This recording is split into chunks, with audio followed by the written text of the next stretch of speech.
Bro, you got a filter on, my G. What's going on? You're looking good, champ. Stop it. You guys just relax over there, okay? He said, "Stop it." Hey, we live in the smoking section. Everybody up and tuned up or what? I'm about to go live right now. I know I Damien's live am already. I am. Hello. I think I got like 2 people on here. Um. Hold on. Yeah. All right, I'll go live. Okay. I like popped in. Sorry, could I get both of your guys' streams? Can you guys like send the link so I can put it in my description or like in the chat? So anybody or or how like do you want me to send it? just do the. I think we can do the same way we did this one. Just through message. Let's see. Like text message? Yeah, that's fine. We're all on same text chat.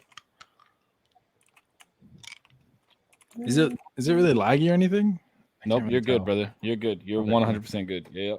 Okay, I'm glad. Yeah, you guys are looking fucking phenomenal.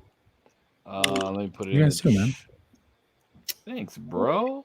Yeah, no worries. I just saw this man at work like a couple hours ago. So an hour ago, literally, yeah. What's that shit? Oh, this is tripping me out. Okay, let me give me 1 second. I need to rearrange all of this. that's why we're in here early, bro. So you could do that shit. Yeah, makes sense. Okay. Oh, he followed it. Oh my god. Wait, am I tripping? Okay, cool. Never mind. I'm good. I'm chilling. But you can go in and like edit right before you post. What do you mean? Like before you post on Apple Podcasts or anything like that, you go in and edit or no? Oh yeah. I can get in there and edit, do all that, whatever I need to do, man. Okay. I mean, 9 times out of 10, I just always post up the raw, uncut, unfiltered. Dude, it is so fucking windy here. Oh my god. Are you in Oxnard?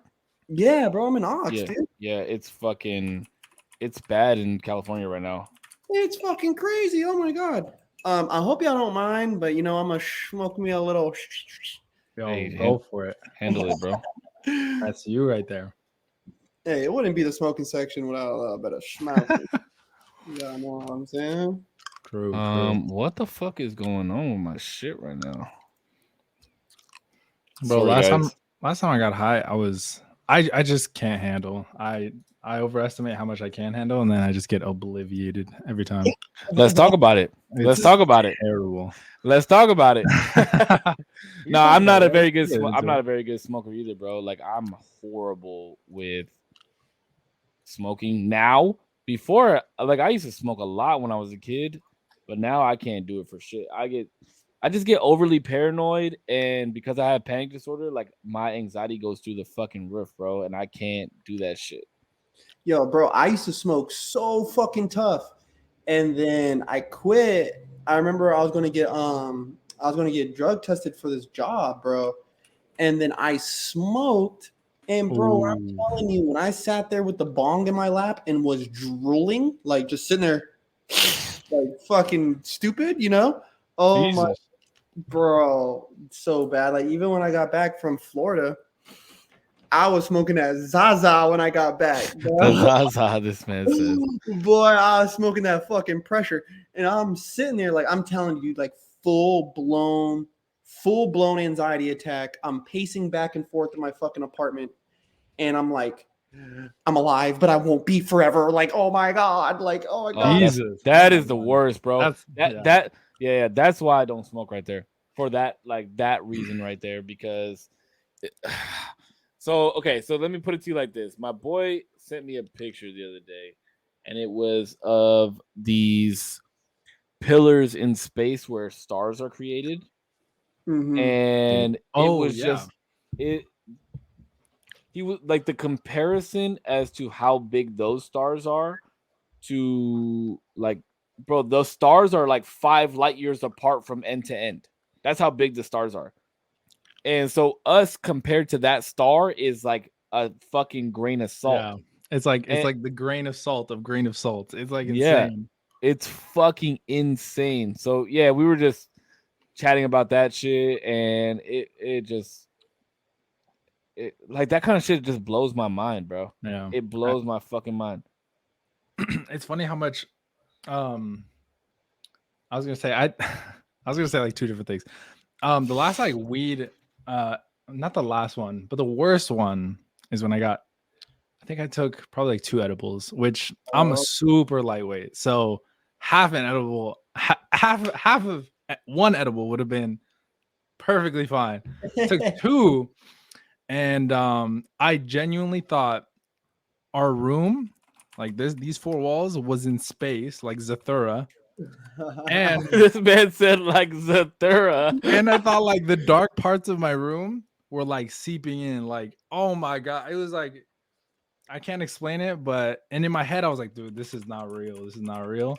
But that feeling of just like, nah, this is real. This is crazy. Well, that's like the beautiful thing about like natural drugs, right? Is that they make you feel like that. They make you.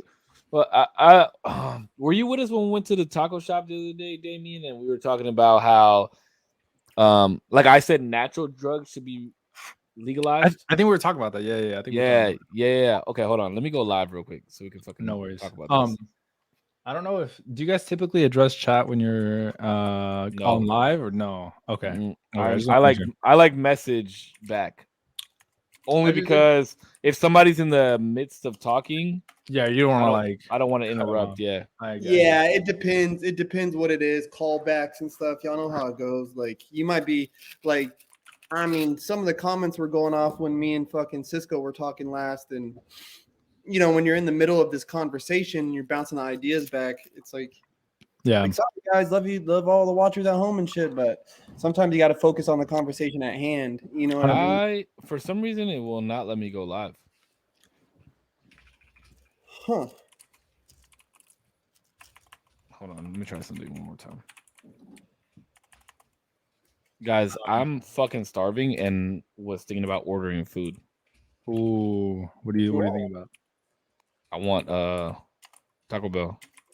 Oh, you fucking sacco, dog. Hey, Taco Bell? Wait. Taco Bell's goated, I gotta say. Taco Bell is fire. Yes. It's fire, bro, but it's also fire when it comes out too. Like, God, man. See, that's the thing, bro. Is I got a strong stomach. I'm live now, by the way, but so we're good. I got a strong stomach, so I don't have to worry about your gut biome is just built different, or what? Yeah, bro, I'm just built different, you know. After years of just drinking beer and fucking like dealing with that type of shit, I don't have to worry about you know, something sour coming out of my ass. Oh, the only time my ass is that fucked is if I eat too much spicy food, and I love spicy food, so that's the issue. I've grown into loving spicy food. When I was younger, I used to be a bitch, and tapatio was like the spicy food. This man said I was a bitch. Bro, you know what's crazy is Elijah turned me into a spice man. Word? Elijah turned me, yeah, my boy, man. Fucking, I would eat like jalapenos on this, like soups, like for sure soups during the winter. I'd throw some jalapeno in there, clear out the sinuses and shit, or a little bit of wasabi. But bro, after he was born, I don't know what hormone kicked in, but it was like fucking spicy, bro. I need Tabasco on everything. I need jalapeno on this. I need some kind of salsa. I need something to give me a bite in this dish. You know what I mean? A little kick. Something. Yeah, bro. How can you eat food if it doesn't have some type of spice to it? I'm the same way, man. I like legit. I'm the type of motherfucker that puts salsa on fucking mashed potatoes. Yeah. Oh, I don't know about that one. I don't know about that one. If it's good salsa, I'll fuck with it, bro. Oh, good salsa? Yeah. Okay, good salsa you can put on very many things. But like okay, so my family, so I go to my dad's house every Monday to eat. We're so Mexican in my dad's house that if my stepmom goes and gets like Kentucky Fried Chicken, we're the type of family that eats Kentucky Fried Chicken with tortillas. Yep. You rip it up and then I always rip it in 4 and then I'll like grab a piece of fried chicken in the tortilla and then like dip it in the mashed potatoes and eat it like that. Okay. Like as if I wasn't eating enough fucking carbs, I just had to add a fucking corn tortilla to it. No, I'm gonna fuck with y'all, bro. Now I love to cook, right? I come from a cooking family.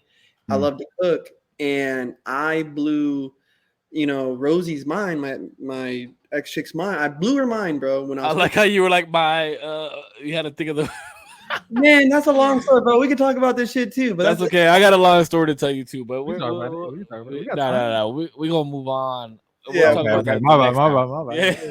but, Go on, keep pushing. but man, I blew her mind, bro, because she's like, "You don't put salt and pepper on your food?" I was like, "Not really."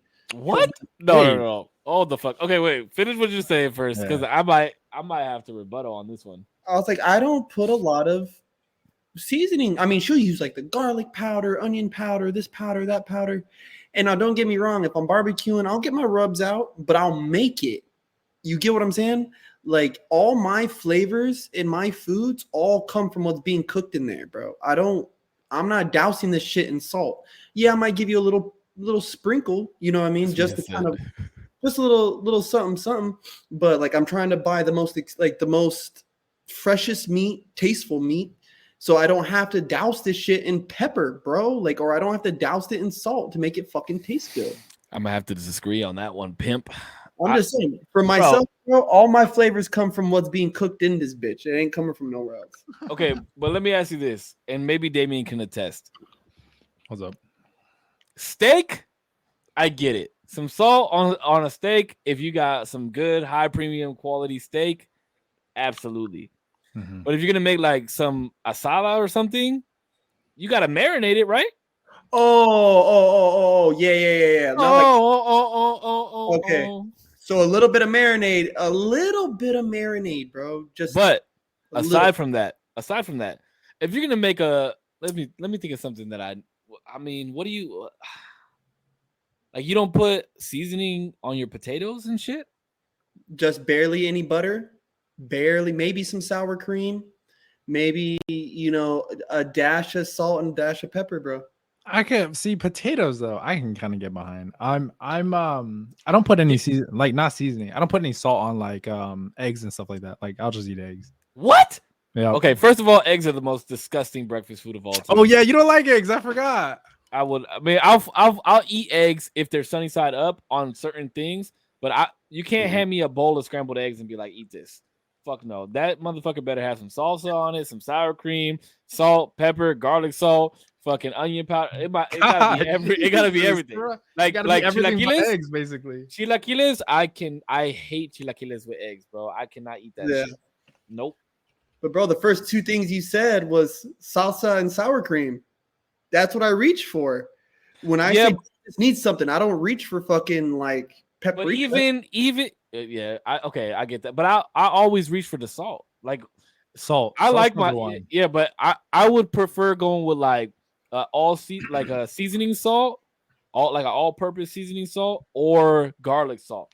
Garlic salt, I'll put more garlic salt on anything than I will normal salt. Let me put you on game. You ever go to a 5-star restaurant?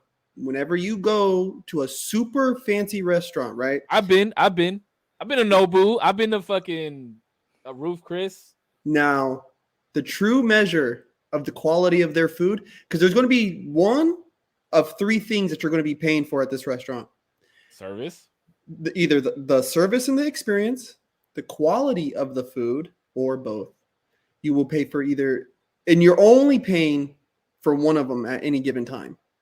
The one where you pay for both is going to be the most luxurious, most beautiful places you've ever seen in your life, right? Other than that, you're either going to be paying for outstanding service or you're going to pay for outstanding food. Now, to kind of know where you're at, is once you get to that fucking table, bro, if there's any dirt on it, first off. Second off, is there water presented to you? Third, is there salt and pepper on the table? Wait, when you say presented to you, do you mean they come up to the table and they're like... It's either already ready, like there's water glasses ready, waiting to be poured into, right? Okay. And it's not like the top's not down, they're standing up. Like these cups are up. They're ready to be poured into.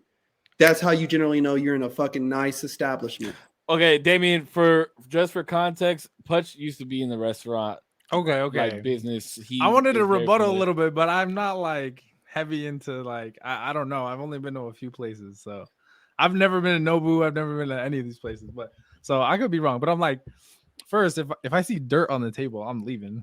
I'm like, bro, Facts. You know, you go to a Denny's, you see fucking dirt in the. We talk about Denny's, okay, Denny's. bro. Yeah, I was about to say. Yeah, but a 5-star restaurant. No, here's how you know it's Okay. fancy. Okay, here's how you know it's fancy. They have this little thing. It's like this fucking long, and it's like a scooper. And after every like course, like the bread comes out, they'll come out, they'll take your plates, and then they get this little scooper and like scoop around you and take the crumbs off the table. That's how you know it's fucking. You're on another level. I've never been to a fucking place that has a scooper. I've never been to no damn scooper. You gotta hit up the scooper spots, bro. Oh, That's where it's at. Okay. Bro, you go to the Blue Bayou in Disney, man. They got fucking bus boys and shit waiting in the fucking corner over there, all dark, just like in the shadows, just waiting. Like, yes, sir, I'll fill you.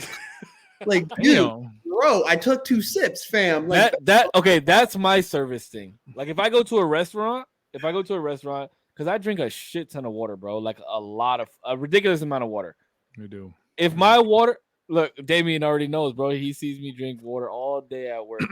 But if my water like gets to like 25% and there's nobody around to fill my shit up, that's how I know how the service is.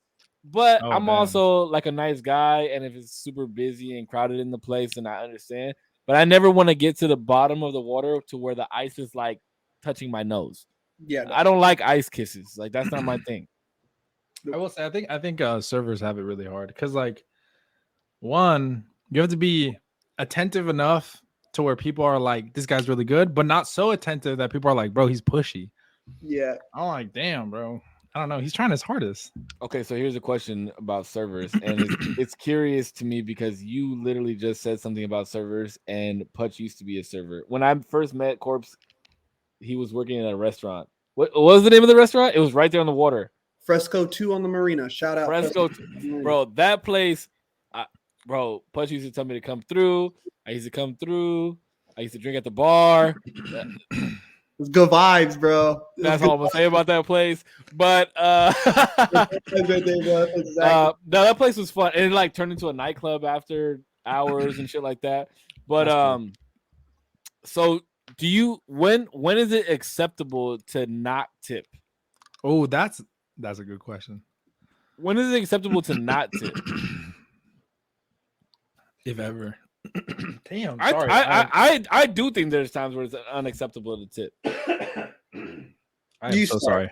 Let me hear what you got to say. What do I have to? Okay, here's when I believe that it's unacceptable to tip. Okay, when gratuity is involved. Oh, absolutely. Oh, like when it's already on the check. Is that what you mean? Okay. Mm-hmm. I don't believe that you should leave an additional tip if gratuity is already involved. Because I don't know how it is in other places, but gratuity in San Diego in San Diego is 18%. Yep. Yeah, that's heavy. A fucking shit ton, bro. I went out to eat for my cousin's wife's birthday. We had a $700 bill because gratuity was involved. Damn. That's one. If my food comes out cold and I say something about it and it's not good, the water thing, bro. My tip, I'm telling you, the water thing. Bro, the water's heavy into your tip. Holy. Yes, absolutely. Because that's the easiest thing to get in a restaurant. If you ever, I worked at a restaurant for 5 years. Putch has worked at a restaurant. You know, there's literally water pitchers at every station for that reason, to make sure that somebody has water. And depending on the type of restaurant that you worked at, like when I worked at a restaurant, I was a busboy. My sole job was to basically make sure that the tables were clean, the dishes were taken off the table, and people's waters were filled. Yep. That's my job. So if you have a restaurant where you know that those people have those jobs and my water's not full, I'm not saying that I'm gonna leave like a 0 tip, but the tip is definitely getting deducted. And it sucks because a lot of times it's not the server's fault, it's the busboy's fault. But those busboys feed off of the server's tips. That's the way I look at it. So okay, that makes sense. But yeah, gratuity included, definitely getting a no tip from me. Like, unless you know I got a massage from the waiter. I'm just but like if he or she was very attentive, made and kind of showed that they wanted to be there, type of thing. You know, we're in sales. Putch has been in sales before. He knows how it is. If you know how to talk to people and how to treat people, then you're getting more than 20% from me for sure. Yeah, I agree. What do you think, Damien? Is it ever proper to not tip? I'm coming from a different background. I've never been like a server, but I'm pulling from like I used to do like DoorDash and like Uber Eats. So when it comes to like service and like stuff like that, I don't know. I feel like even if you have pretty bad service, I know that sometimes like people have bad days. I know sometimes it's like things happen. So in my head, I'm like, I'll give you like $5, even though you know you didn't do like the best job. You didn't like my water wasn't filled. So I'm like coming from that where like I remember doing Uber and like DoorDash and stuff like that, where like sometimes if somebody didn't tip, it was like devastating. It was like, oh shit, I just spent my gas, I just spent this and that, and like I know it was late. But I was kind of relying on that money a little bit, you know what I mean? But okay, in lieu of that, wouldn't you say that you're providing a service, right? So if you provide a disservice, even if I'm having a shit day and it's my job to provide a service for somebody, if I'm having a shit day, should my shit day make your day shit?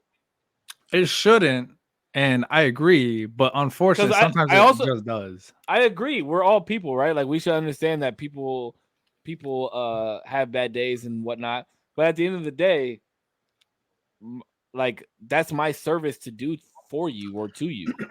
Yeah, you know but also me as like a customer, I'll even think of like the bad days I'm gonna have, and I'm gonna like not tip somebody, or like I'll be affected in some other way. Well, I might like piss off either like a service worker or something like that.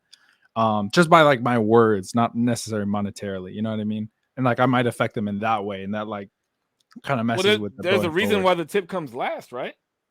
I guess. Well, yeah, but I'm saying like, so my server could have a bad day, right? And I'm affected by that, and that sucks. And I'm still willing to tip. But I might have a bad day and fuck with like some server's vibe, and that's like they get no like, I don't know, that transaction was just like negative in general. But couldn't it go the other way? Like, that's what I'm saying. I'm just saying like the. Can I leave a bad tip because I had a bad day? Can I leave no tip because I had a shit day? You can, and that's what I'm saying. It's like if you think that way, you could think like, oh, I had a pretty shit day, like. I just didn't leave a tip, whatever. And that like I'll say this. So California's restaurant industry is very privileged because they make minimum wage on top of their tips. Right now, they are also taxed differently, which also kind of sucks. But so let's go to an area where I'm saying they're making $2 an hour. New York. Okay, they're making $2 an hour serving tables. How many tables are they serving? How many opportunities are they having to make their sales and close their sales? Right. Mm-hmm. So that's what I was just about to talk about. So I think like where, sure, you have a bad day, like, you know, streaming, you have an off night, or basketball, you have a bad game, whatever. It's just a bad day. You're still making your paycheck, right? Steph Curry and them, he can have 0 points, goose eggs across the board. He's still making his fucking paycheck. Whatever. Yeah. Had a bad day, bro. Had a bad day. Tips. I can't remember where I first heard it, but it was something like to induce prompt service. So fuck your bad day. Right. So for people in California, fuck your bad day, dude. Like, fuck your bad day. Like me as the worker, sure, I'm having an off night, dude. But the next opportunity is my next opportunity to get the fucking ball rolling. Like, you know what I mean? Yeah. Mm-hmm. Dude, I remember like Cisco's point, bro. I made a fucking I remember I had a table, bro. It was like 16 people.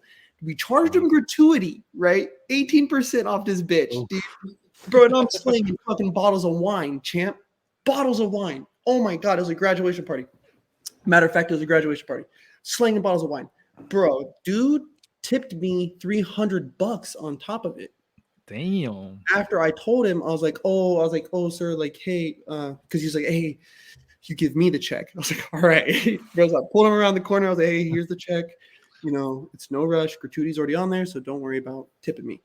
And then he asked me, he's like, can I tip you on top of it though? And I was like, absolutely. And then you tipped me on top of it. So I think my service to them was A1, right? I probably slung them like 6 fucking bottles of wine, dude. Everybody's food came out at once. Appetizers cleared, everything's cleared. By the time the last bottle got there, we had a clear table. Like, you know what I mean? Prompt service. But I went into this with this expectation of, bro, you ain't got to tip me. Like, I already made my money. That's why I'm fucking with you right now. Like, my money got paid up front. I'm already up front with it. So I'm good. You know what I mean? So I just think with servers, customers need to come in knowing like, hey, there's going to be a certain experience and this is a human being. But at the same time, servers got to look at people and be like, hey, like this is a human being and they're trying to have an experience and I need to provide that to them. Like that's your job. Your job is to provide an experience. I agree. Yeah, when I was like good, when I was making like good money and shit, wherever I went, like say it was to a bar, say it was to a nightclub and we got bottle service, or say it was to a restaurant, I would always tip first. Mm-hmm. And people told me that I was dumb for doing that because they were like, well, what if you tip first and then you get bad service? And I'm like, nah, because you're setting the tone, right? Like I'll never forget this. We went for my brother's birthday and my brother doesn't drink and he doesn't really go out or anything like that. But it was me, my girlfriend at the time, my brother, his wife, and a couple of their people, like a couple of my sister-in-law's people. And as soon as we got there, I went up and I talked to the hostess and I said, look, I'm here. It's my brother's birthday. We want a table. And I like shook her hand and I gave her $100. And I said, I want to make sure that we have a good spot in the club, in the nightclub. And I want to make sure that that we get taken care of. And she was like, bet. And so she made sure, and she was just the hostess. So she made sure we got taken care of. And then I'm sure she told the bottle girls that we were going to take care of them. And like, to me, tipping before sets the tone, in my opinion. But because I've never had an experience to where I tip first. Like I would go to the bar, tip $100 to the bartender and be like, hey, anytime you see me or my boy, make sure you take care of us. And it was like, boom, every time there would be a line at the bar and I would like walk up and I would just hold my drink up and she'd be like making it, boom. And I was taken care of. So, but I've never had the experience of like tipping first and then having a bad experience after that. Mm-hmm. I can see that. Maybe that would be the way to do it. I'm a little surprised, honestly, that you haven't had a bad experience. Not that like, I don't know. I don't really have a cynical view. I know people who will do the bare minimum, and like anytime it's advantageous to be like, that's not my job, they will say that. So yeah, I'm just surprised that you haven't had that experience yet, because I know people like that. Yeah, but I think that money is motivating. So if you see the money up front instead of seeing it after, you know what I mean? Because it's like, I guess that's true. Think about it. If you work an hourly job, right? You work, you already know what you're gonna get. So you work mediocrely. But when you work like a commission job per se, right? Like you're gonna work over the top to get that commission because you know that your work ethic and the way that you put out is what you're making back. So if you're working hard and you're doing the right things, you know what your paycheck's gonna look like at the end because you worked for that. Yeah. If you work a salary job, you're okay with taking days off. You're okay with leaving early. You're okay with doing this because you already know what your money looks like. So if you're a server and you know what your check looks like and you are expecting 15% of that and then you don't get it, that's why you're mad. But did you work for that 15%? You know what I mean? Mm-hmm. Whereas if you're giving it up front, you're like, okay, now let me earn this what I was already given. I think just psychologically as humans, that's the way that we think. In my opinion. Maybe. Because I know damn well if I was a server and somebody hit me with $100 up front, I'm gonna be like, oh hell yeah, I'm doing everything I can because one, my food sales I know are gonna be at least $2,000 minimum because that's 10% of $1,000 because that's 10% of 100. Mm-hmm. So I know that I'm gonna work my ass off to get my food sales up because I know waiters and waitresses care about that shit too. And if they're not 1,000, at least I got 100 up front. But I'm gonna make sure my shit's on point. You know what I mean? Like that's just the way I look at it. That's true. I agree with that. I mean, I could see where you're coming from. I just know that they're like, I don't know. I just know that there's people out there who aren't like motivated by money too. I think a lot of times people are like, I mean, yes, like we need money. Obviously, we need money for all this shit. But a lot of people are like, bro, man, fuck the money. Like, I want to have like a good time, like doing what I want to do or whatever it may be. But so, none of those people are servers. None of those people are in an industry where they have to please other people. Mm-hmm. You know what I mean? Like, if you think about it, think about how many servers do you know that actually say, I love serving. Who cares about the money? How many people in car sales? How many people no, but that's what I'm saying. That's why I'm saying I'm surprised you haven't said like the opposite. Where like, because I know people don't like being car salesmen or being like, I mean, there are probably very few who like love that shit, or being servers or whatever. That's why I'm saying I'm like surprised you haven't had that situation, because I know people like aren't in the job that they love right now. You know what I mean? Mm-hmm. Yeah, but you know, they also have to know why they're there. You know what I mean? Like, think about the Disneyland experience, right? I always used to talk about this because Disneyland blows my mind. The fact of how Disneyland works. Their actors or the people that dress up, you know what I mean? They have to stay in character the whole time. They're not allowed to leave character. The people, excuse me, the people that wear suits and shit like that, they're not allowed to talk. They're not allowed to do anything, and they have to be in character the whole time. Yeah, bro, and it's like those people are doing a service to the people in Disneyland that are there. You know what I mean? And some of them may fucking hate it, but they got to make their money and they got to follow the rules. How many people you think work at Disney are Disney adults? A good chunk of them. Good chunk of them, right? I'll be right back. No worries. I'm so sorry, bro. I got a cough. I'm trying to take these lozenges so I'm not like fucking up the audio too much. No, you're good. But it was nice to meet you, man. It's good to meet you. It's good to get to know you a little bit. Oh yeah, bro. But yeah, no, but I kind of popped in on the like on the back end. You guys were talking about. I don't really know actually what you guys were talking about too much. All I heard was something about Freemasonry that you can't really talk about it.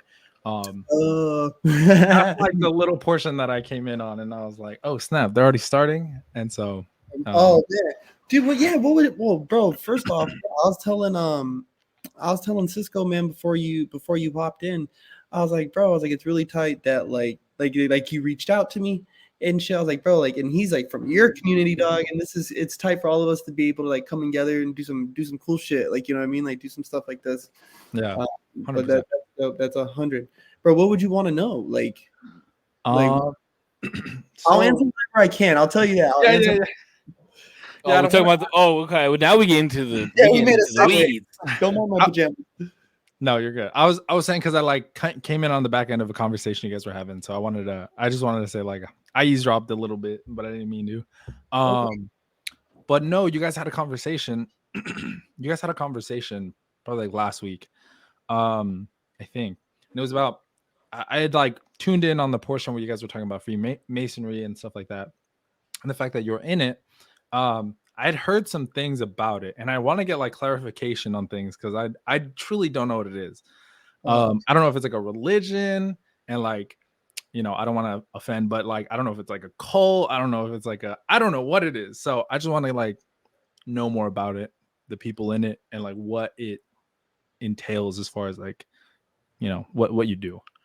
Oh, dude, for sure. So fucking matter of fact, this guy knows. I used to go on mad rabbit holes, bro. Okay. Mad rabbit holes about Freemasonry, right? And we worked with a dude who was a Mason. And I got to talk to him. And his name was Mason. Mr. Master Mason. He was Mr. Master Mason. That's amazing. He was Master Mason, and he was Mr. So Mr. Master Mason. Jesus. Real quick, time out. Have you ever gone to lodge with him? No, bro. I bumped into him at a fucking grocery store one day, like at Vaughn's, and I was just like, "Dude, what up?" Like, you know what I mean? He was right there with his girl or like his wife. And last I heard, he was working at like Nissan or some shit. In the car business, bro. He was still rocking. Never escape. But that was like, bro, that had to be like 4 years ago, maybe almost 5 years ago now. Oh wow. But yeah, so I met Mr. Mason, right? And Mason, this is nothing but a compliment. But he was a funky motherfucker, right? He was weird, okay. Bro. He was just like weird. I mean, this is a compliment. But he was fucking weird, bro. So I naturally gravitated towards him. and just got to asking him, dude. And it was like he told me his story about getting in, and wasn't much different than how mine is. Like I really modeled my journey getting in, and all it is, bro, really is just a group of dudes, right? It's a group of dudes. Okay. They all got like Freemasonry is ancient though. The fraternity itself is ancient as fuck. Like you'll see pictures, bro. Like you could Google fucking Freemasonry and you'll see pictures of these dudes hanging out in the woods doing these things. Yeah, full, because that was like the 1800s. Motherfucker, nothing else. There's no place to be. That's like, what the chill shit was back then.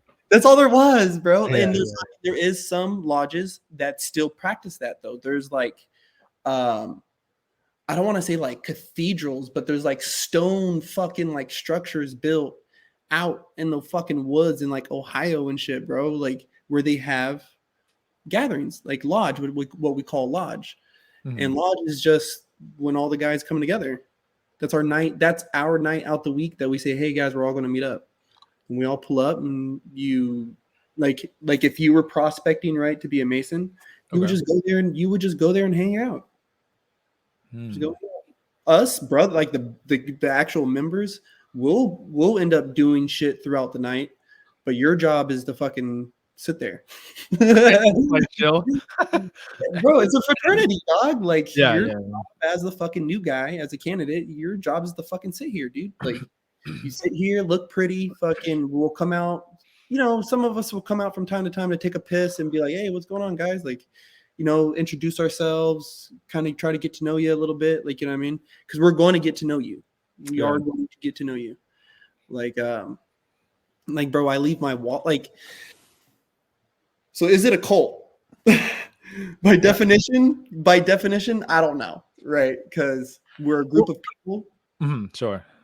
We're a group of people, and there's things that we won't just openly disclose to others. Right. Like you have to be a part of the club. So to some people, right, that could be to a football team. That's their playbook. You wouldn't just take your playbook and go to the other team and say, hey, look at our playbook. You wouldn't do that either. Right. Or dancers. You wouldn't show everybody your fucking dance techniques. Like then what makes you special? What makes you different? Like, you know what I mean? Sure. So. And I mean, the reason I wanted to like even say like not to offend, I know that cult has like a very negative connotation to it. And I don't want to be like, bro, is it a fucking cult? And like come in on something. So I just wanted to make sure that like, I just don't know. You know what I mean? You will not ever insult Pudge for saying anything like that because I don't know, bro. I just don't want to. No, because because the concept of Freemasonry is so misconstrued and so like the mainstream media and narrative of what it actually is so misconstrued and so wild, and it's gone through such a rabbit hole that people really don't know what to believe. And as soon as they hear it, they think Illuminati and they think all this devil worshiping shit and they think all that. And honestly, the actual concept of why they believe that it's devil worshiping is because in Freemasonry, you have to believe in a God.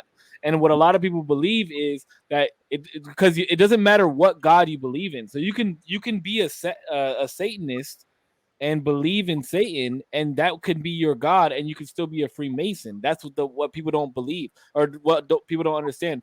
So that when they believe that these satanic people are Masons, that's when they start believing like these satanic rituals happen and all this all this big stuff happens, because the only rule is you have to believe in a God.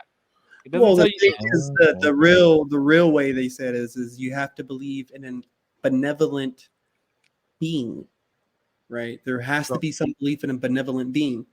And so, you know, from what I experienced myself, I wasn't asked to disclose exactly what this benevolent being is or will be.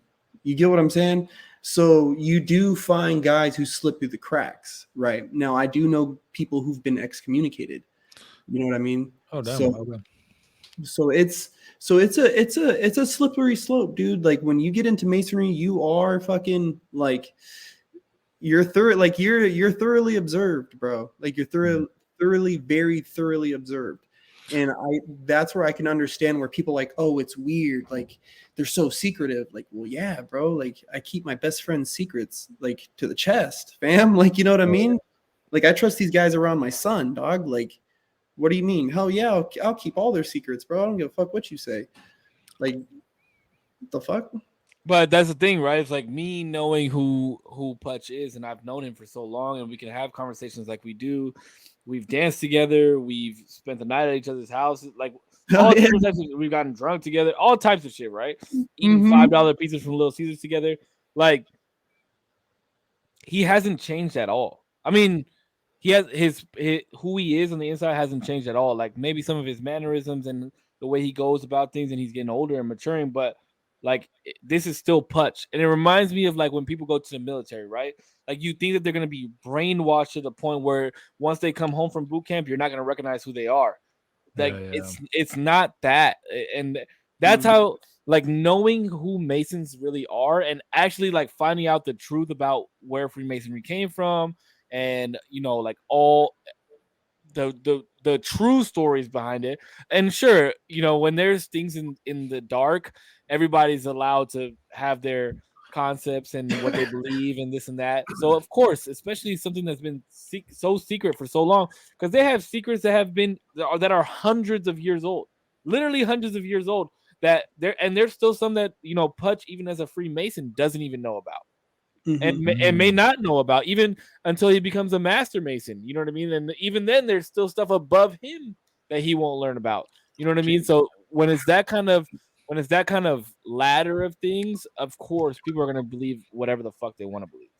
Sure, yeah, and I guess to some extent, like you can't get away from the people like speculating. I guess what it is. Eventually, like somebody's gonna say something, and then it's gonna lead to other people saying other shit. So I guess it's inevitable to some degree.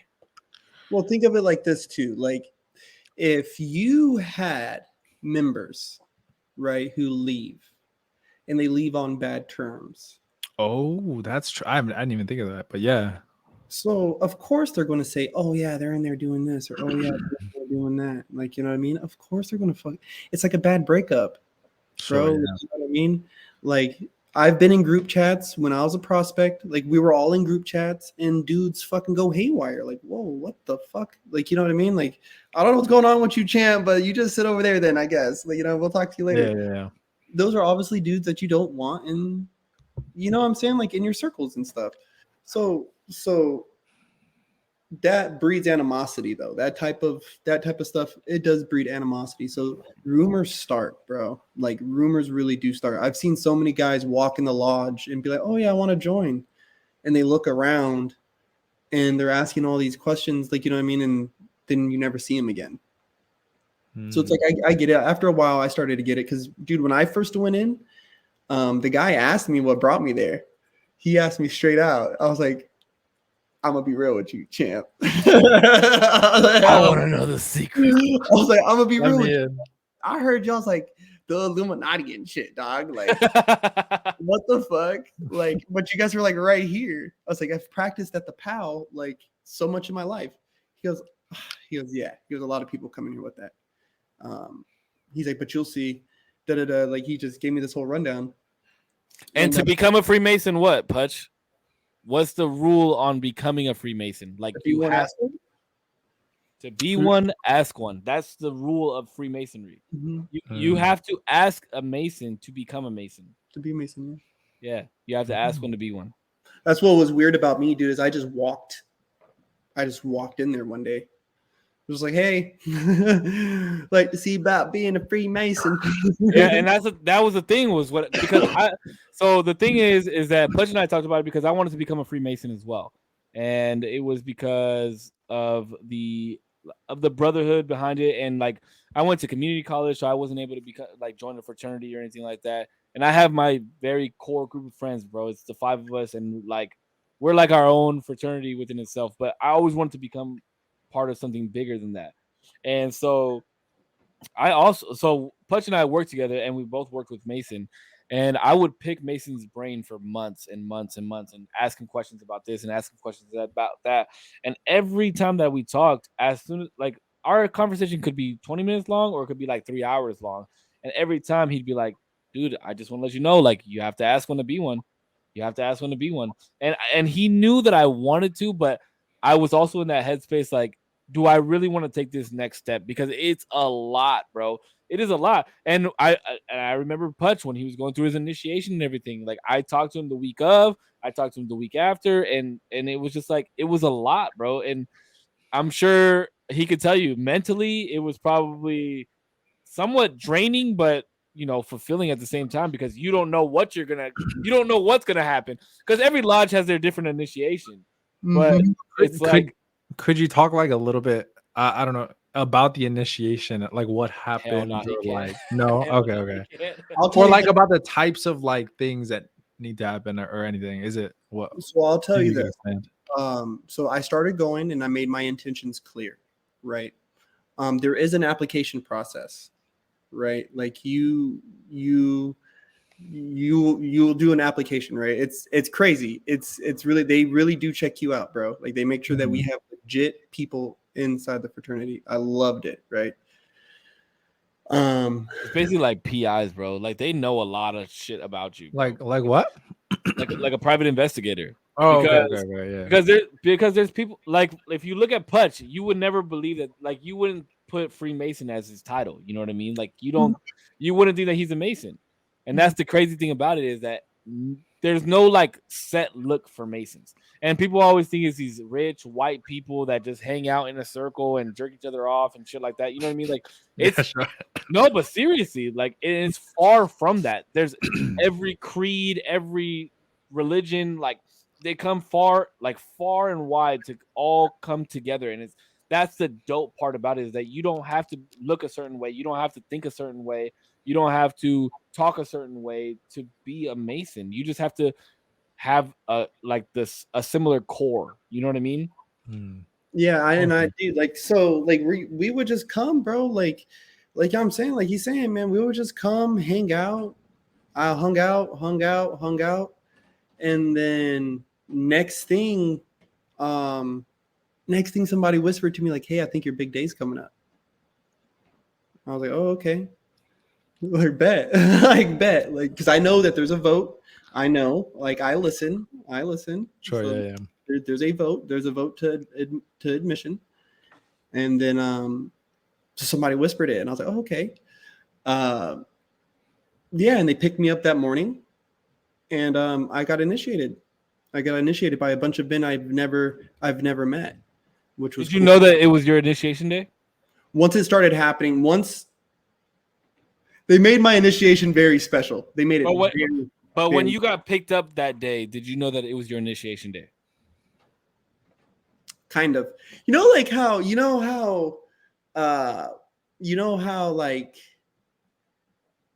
in The Sopranos when they pick up Chris Moltisanti when he's getting made. Exactly the analogy that you gave me when I called you on the phone, by the way. I'm sorry, I've never seen The Sopranos. So they pit so Moltisanti, there's a character who's trying to make his bones. He's trying to make it into the mob. He's trying to make it into Tony Soprano's family.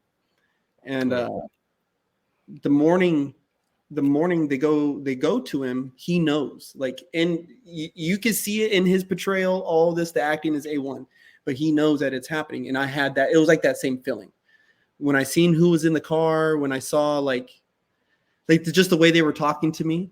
I was like, okay, like, all right, cool. This is what's happening. And I hopped in the fucking car and took off, and I got initiated. I've told everybody this. It was nothing what I had expected, but it was everything I hoped for. Could I ask, was the initiation physically, mentally, emotionally painful, or am I thinking of that like completely wrong? Motherfucker thinks that you're getting put over somebody's lap, bro. No, I'm really asking because I don't know. You're asking, like, you're saying it's like mentally exhausting. So I'm like, holy shit! Like, what do you mean? What does that mean? Oh my god, no, like, so no, this initiation.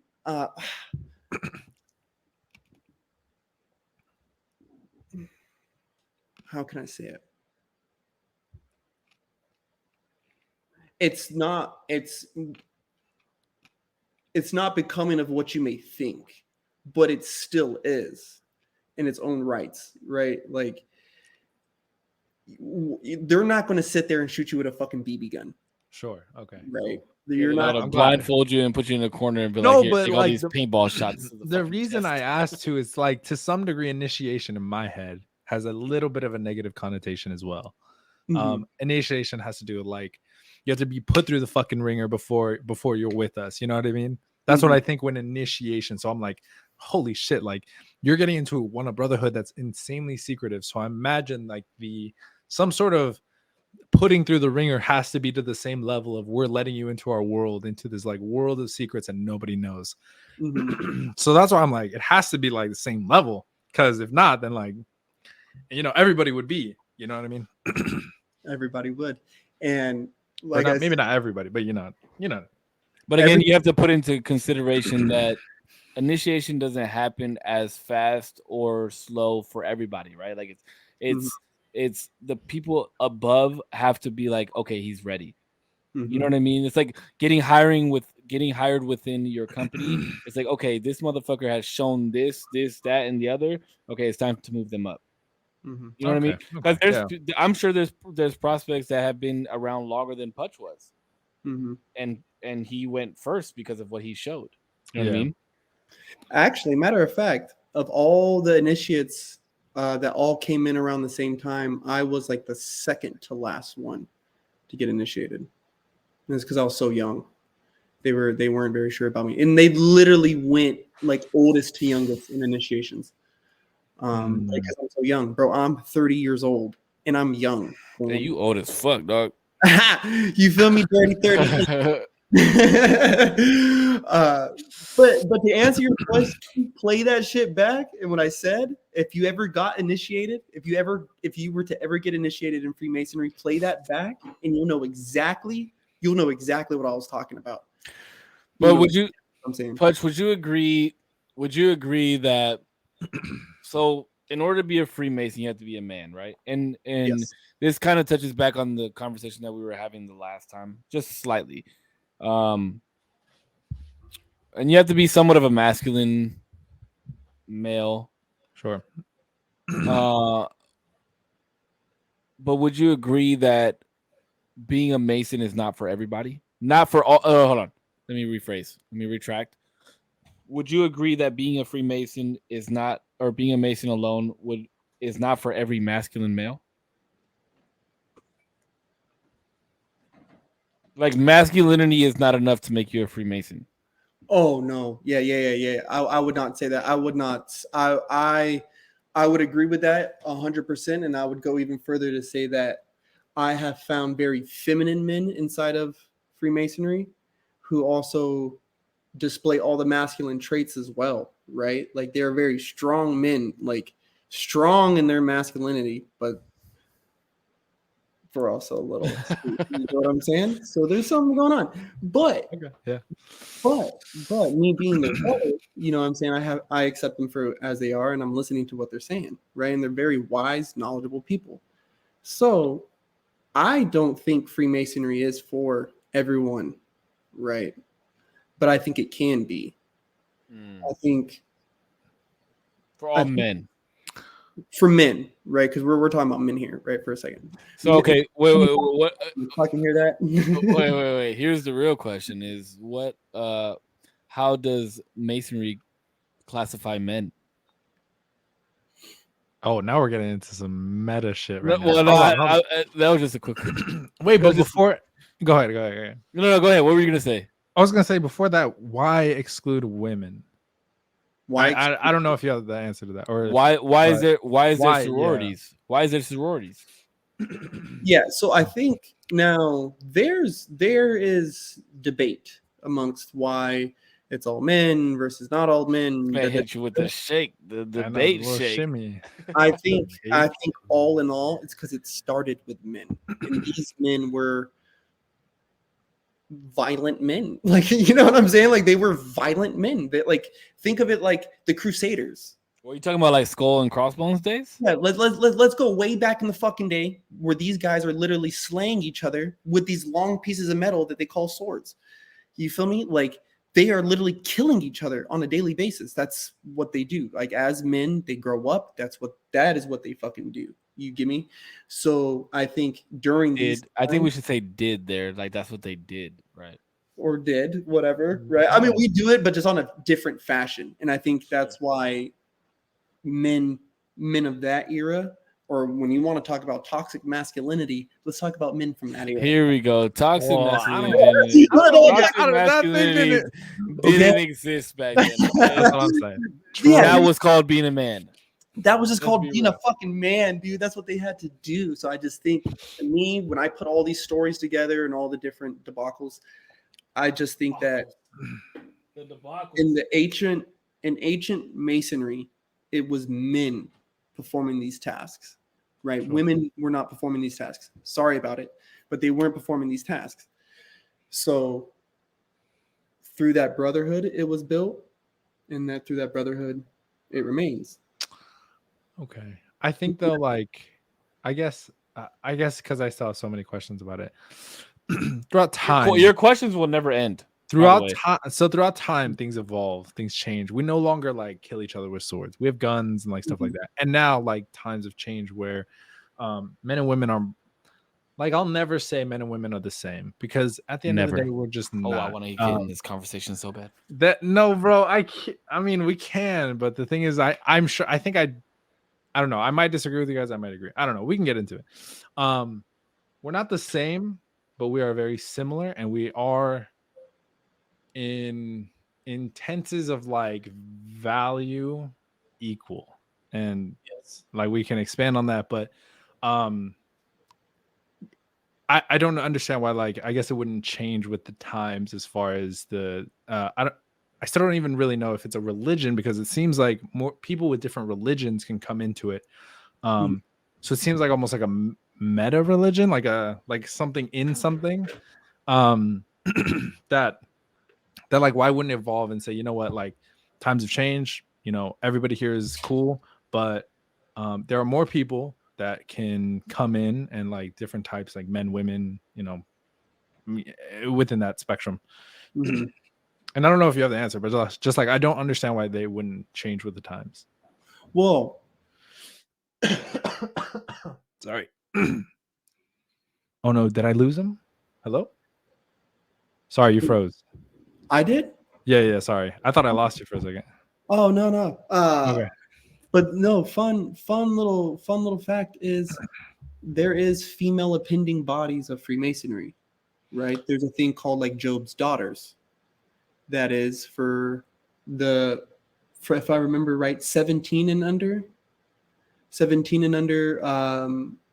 you know, girls.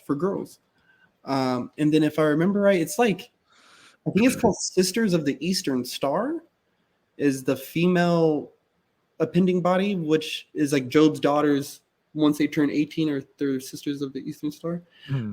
Don't quote me on that. I'm sorry, brothers, if I misquote that, but I'm pretty sure that's what it is. So, no, but there's I've looked into it a little bit. I have found because I have had girls ask me about being a Mason, and so I have looked into it, and there are ones. I think there's lodges for females. I think there was some like in Germany, and then some somewhere else in Europe. There was another European one for sure. There's just less comments. If you look at the there's certain adornments of the regalia of a Mason, right? If you ever look at pictures of Freemasonry, there's certain adornments of our regalia, right? Things that these guys are holding. And in a lot of cultures, right, a woman is not fit to hold certain tools, right? Today's arguments, I mean, they've kind of died out a little bit, is the argument if whether or not women should be in the military. And if they are, should they be in combat arms, right? You ask a guy like me, I don't believe so. I don't think a woman should ever be in combat arms, right? But another man may say, yeah, no, she can.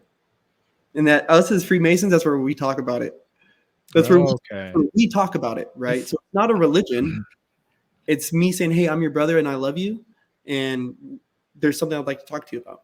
Sometimes it's in disagreement. Sometimes it's in, hey, I have an idea. Sometimes it could be like, hey, my kids are pissing me off. Hey, my wife is pissing me off. Whatever. At least in that aspect, it seems like it sucks that maybe this isn't all it is, right? But it sucks that it seems like in that aspect, you have to kind of have your little section of the world where you can like do that. When it feels like we should all kind of just do that. Where like, you know, especially like amongst friends, amongst like maybe communities where it's like, hey, I got like something that's kind of like irritating the fuck out of me. Can I just talk to you? For the most part, I feel like people can do that, but I know that they're, especially on the internet, like we just can't. Like on the internet, it's too broad. Yeah, somebody's gonna hear it and be like, "What the fuck?" and then just comment some dumb shit. So yeah, and with most of my friends, you know, with most of the people that I call friends, I'm able to have these conversations with. Mm-hmm. There's a lot of esoteric meaning behind Freemasonry that I take, right? Let alone the exoteric. So like exoteric meaning like the meeting with the guys, going and having a fucking cigar, like watching the football game, barbecuing, bullshit, and like that's very physical, right? But the meta of it, this esoteric, right? Like there's a lot that I bring to myself through it, and that's why I keep finding myself there, right? Like everybody knows the square and compass, right? Where you might look at it and see one thing, I take something else from it. And again, as Masons, we're supposed to be able to come together and discuss that. Like, hey, what do you get from that? You know what I mean? And like, hey, dude, I think it's honestly like a glorified fucking club. You know what I'm saying? A club of dudes, bro. Like the more you talk about it, the more it sounds like that's what it is. I mean, I'm like I said, I know there's levels to it and there's stuff that like you still need to learn and like things that you're still learning about it. But at its core, it seems like it's just like, yo, we want a place, a little corner of the world where like people that maybe don't get along can come together and be civil, talk about stuff and like kind of work out their differences, or get along, you know, whatever it may be. That's what it seems like. But here's the real question, Pudge: is Masonry worldwide or is it nationwide only? Worldwide. We're worldwide. Yeah, we're worldwide. So you guys really do take a part of the New World Order and all that stuff, you know, like trying to make. Well, I got tripped up. I was like, "Holy shit! Am I about to?" trying to make like the whole like one government for the whole world, and you guys really do like worship an owl named Moloch and like, you know, the cremation of care and burn little children's bodies and all that stuff. Bro, let me tell you something. God. if Freemasonry was really up to that, right? They want me to be a part of their grand conspiracy. Me. You chose me of all people in this fucking world. Me to be a part of this grand scheme. You guys fucking suck. Like you guys fucking suck and you ain't taking over shit. All right, so here's a real question though. Now I'm like genuinely being serious. Mm-hmm. Do you think because you know Masonry has been around for so long, and the concept of Masonry, right? I don't know if you guys touched on this. I was trying to charge my phone. My phone won't charge. It's pissing me the fuck off. But the concept of Masonry came from, and you can correct me if I'm wrong, but it came from people with different skills meeting to understand the skills of each other, right? Like you had like a iron, like a what do they call that shit? A smith, a smither, like an iron smither. Go back even further. Okay, further than that, but you know what I mean, like making fucking like make you know, like a spear maker, and then you had this guy, and then you had. Now I'm thinking about a blacksmith. Yeah, like blacksmith. About? There we go. Blacksmith. Thank you. Okay, sorry. Continue. But you had like all these different trades, right? And then all these men would meet and trade their trade, right? Do you think, since it's been that long, hundreds of years, like we're talking about hundreds of years of men talking about, you know, these secrets of the world, essentially, do you think that it would ever become like a telephone game? No. But I know there's writings, right? So I know that you have it in black and white, a lot of these things. But do you think that some of the practices and some of what has been passed down from lodge to lodge, or from mason to mason, because it's obviously different lodges do things differently, right? Not all initiations are the same. Not all practices. No, all initiations are the same. Oh, all initiations are the same? All initiations are the same. Oh, really? You go through all the same. How it happens may vary, right? Like your process getting in, It's the up same into the steps. point, up into the Hold point. on. Are you sure that all initiations are the same? Because Absolutely. I did the same initiation that George Washington did. Jesus. I don't know if I want to. I don't know if I want to touch on this with you though, because it might be saying too much. Like some of And I don't the want you to slip. Wait, can I? writings, some Go of the ahead. writings may have changed. Some of the what? Say that again. Some of the writings may have changed, right? Where some things may not be written out like so eloquently, or the tongue of the time has also changed, right? And you also got to think of translations. And oh god, that I can't. Oh fuck, I wish I could tell you. Well, okay, all right. So I am gonna say, because I don't give a fuck, and I'm not a Mason, and you don't have to say if it's true or not. But are you sure that all the initiations are the same? Because I think it was like 7 or 8 years ago, some motherfucker at a lodge got shot during his initiation. Holy shit. And died during his initiation. That doesn't sound like a properly jurisdicted fucking lodge. And that's what the fuck I'm talking about, bro. So, but to become a lodge, to become an actual Masonic temple, like it has to be like, there's like a certain jurisdiction that you have to go through in order to become a Masonic temple. Yes. So, I mean, the motherfucker got shot and died during his initiation. So and there was other Masons that came out, and it might have been just to save face, but there were some other Masons that were like, "Yo, these guys' practices were not the same as the ones that we're used to." Yeah. So I think a better way to say is any legally and just and constant. Oh, now we got Putch thinking about how he has to say shit. Look at him, bro. I want to ask too: does Cisco know? I mean, I don't want to get you in trouble. You know what I mean. So if you can't say it online, don't say it online. But does Cisco know things that he shouldn't know? Because I mean, you guys are friends. Putch has never told me anything that he can't tell me, and he's told me exactly how he can tell you. Like, Okay. That everything that I know about Masonry and everything that I've ever whether it be truth or rabbit hole, I have definitely is all through research or word of mouth from talking to actual Masons, or just with my own research of not a rabbit hole of research. You know what I mean? Like, yeah. I was gonna ask two more things, maybe. Bro, ask whatever the fuck you want to ask. Putch does not give a fuck. Even to tell you, I can't tell you. Even no, this is for Cisco, because even if you did know things that he wasn't supposed to tell you, would you say? Because if Putch told me, if you're asking me if Putch told me things that you would tell me no. That is the thing. You would tell me no. I'm not. I believe you, but I'm just saying. Wait. Let me just clarify what you're asking. You're asking me if Putch told me things that I wasn't supposed to know, would I go and tell somebody? Would you say that you know them at all? Like the way I asked you, do you know things that you're not supposed to know? You said no. No, I don't know things that I'm not supposed. I mean, I might know some things that I'm not supposed to know, but I know them, and Putch would never. But you don't know you're not supposed to know that. You know what I mean? Yeah. Maybe.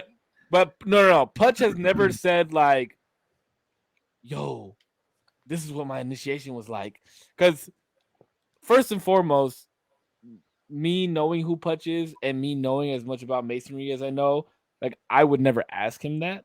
Not saying that it's a bad thing if you ask him that, you know what I mean? Because you're curious and you don't know anything about it. But like me personally, I know how special that is and how secretive it is. Gotcha. So I would never be like, yo, you gotta tell me about your initiation, bro. Like when we talked about his initiation, it was like, how were you feeling? How did it go? How are you mentally? Like this, that, and the other, right? But it was never like, tell me exactly what happened. Yeah. Or like, did this really happen? You know, because I have that much respect for those secrets. Now, there's other people in the world that don't have that much respect. But to answer your question, no. It's but it's not because you're ignorant. It's just you don't know. You know what I mean? It's not like because you're trying to be a dickhead, you want to try and get stuff out of him. Yeah. It's just you genuinely don't know anything about the history or anything that goes along with it. So, but that's an interesting question. I never thought about that. Like if he actually told me certain things, would I come out and say that I knew them? Personally, I think wouldn't. you couldn't. Yeah, I wouldn't. I mean, he would probably send like a militia out to kill me if I did. But no, I would never. Just between our friendship alone, like I would not say anything. No, I mean, I get the sense that you guys have tremendous respect. Like it seems like you guys are friends. So I know that like, I don't know. You wouldn't. I lost my train of thought. 100%. I'm not gonna lie. Let's say this. My biggest thing is about like the weird thing that people say that we're a secret society, right? Sure. And I said that too, but shortly after hanging out, you really realize how many times you hear initiation, right? Initiation, right? And so you start to learn, like, I would love nothing more than to sit here and talk about my initiation with you guys, right? But like right here on Wax, like you guys might be Masons one day. There might be somebody who listens to this who may be a Mason one day. And I would hate to sit there and tell them about this beautiful experience that I had. You know what I mean? Because they're gonna do it too. They're gonna do the exact same thing too. And like if they were a brother from my lodge, I would love to be there that day and watch them go through that. Like, you know what I mean? Be like, fuck yeah, bro. Like you did it. Like, hell yeah, you did it, bro. Like you did it. Just like all those wonderful men did for me. Like I'm telling you, guys I'd never met before, bro. That's how Masonry gets down. Like, that's really how it gets down. Yeah, and that's the thing that Putch was telling me about too, because like I said, I talked to him before, like prior to his initiation. I talked to him after, and he was telling me about how like they all went out for drinks after, and then they were smoking cigars and shit, and just talking about how great the initiation went. And it's like it makes it less for you, like you've worked so hard for this. Like, let me put it to you like this, okay, Damien, and I'll put this into terms that you and I can understand because we work together, right? Yeah. And we have been working together for the last 5 weeks. And for 4 of those weeks, we sat in a classroom and learned this fucking computer system, and it's been fucking hell, right? And it's just been horrible and horrible and horrible. And I mean, it wasn't always horrible, but the people that are around made it great. Yeah. But learning the actual system was a fucking pain in the ass. And now we're taking calls, right? We're like actually talking to people, and we're learning that, oh shit, the last 4 weeks of what we just did is like showing us that we're ready for what we're doing now. And that first mobile that you get, because I know you're gonna get a fucking mobile tomorrow when we get to work, but that first mobile cell that you get, you're gonna be like, holy shit, I just sat through 4 weeks of hell to get to this point, and I didn't realize that everything that I was learning resonated in my brain for this moment right here, right? And as soon as you get that mobile, you're gonna be like, fuck yeah, I did it. My name's on the fucking board. I did it. I'm right here with everybody else that's gotten these mobiles, and I'm with my team, and they're all gonna be happy for me. They're gonna be stoked. We're gonna talk about it during lunch and all this great stuff, right?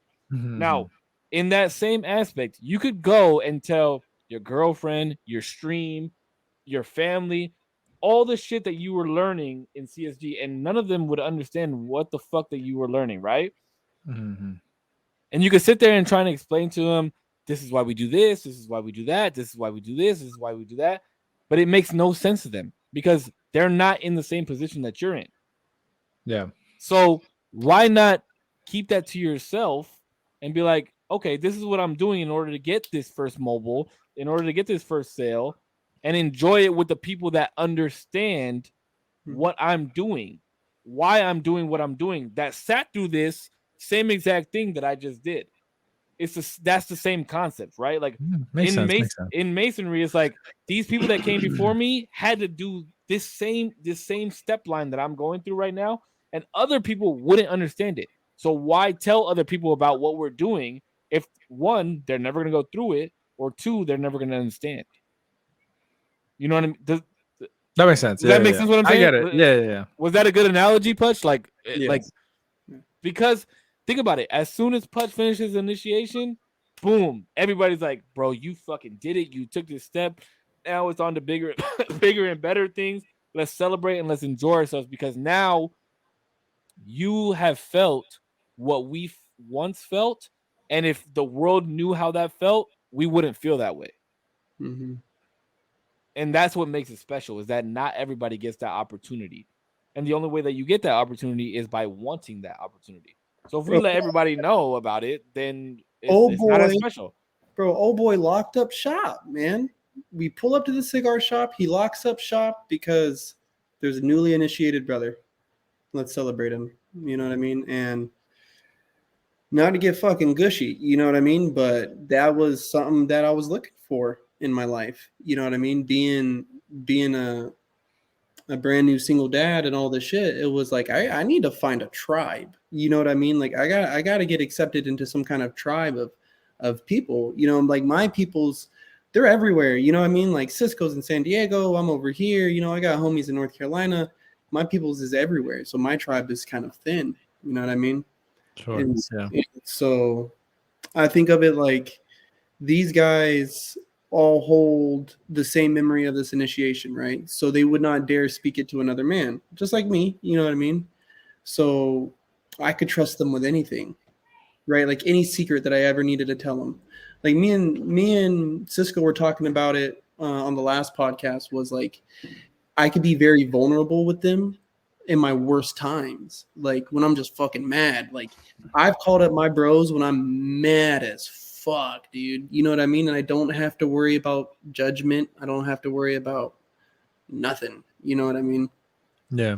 Only that's you. I think that's what makes good friends, right? And it's probably another reason why I am a Mason is when you're able to afford that vulnerability with another person, right? Like that builds friendships, bro. Like that's where real friendships are made. Not going out and just fucking drinking. Like that's a drinking buddy. That's not a friend, my G. That's a drinking buddy. Like let's not get this shit twisted. People, let's not get this shit twisted, fam. Let's keep this shit a buck. But drinking buddies is drinking buddies, and my brothers is my brothers. You know what I mean? Yeah, everybody has their place in your life. Absolutely. I agree with Whether that. it just be the people that you work with, whether it just be, you know, and when you're ready to take that next step for things. But that's the thing, right? And that was another thing that I was going to talk to you about, Putch, is like, what does happen to those people that get disowned? Like, I mean, I don't want to make it seem like a mob thing when they're like, you know, start whispering secrets and shit, but it's like, what if somebody at the top gets disowned? That I don't know. You don't know for a reason, right?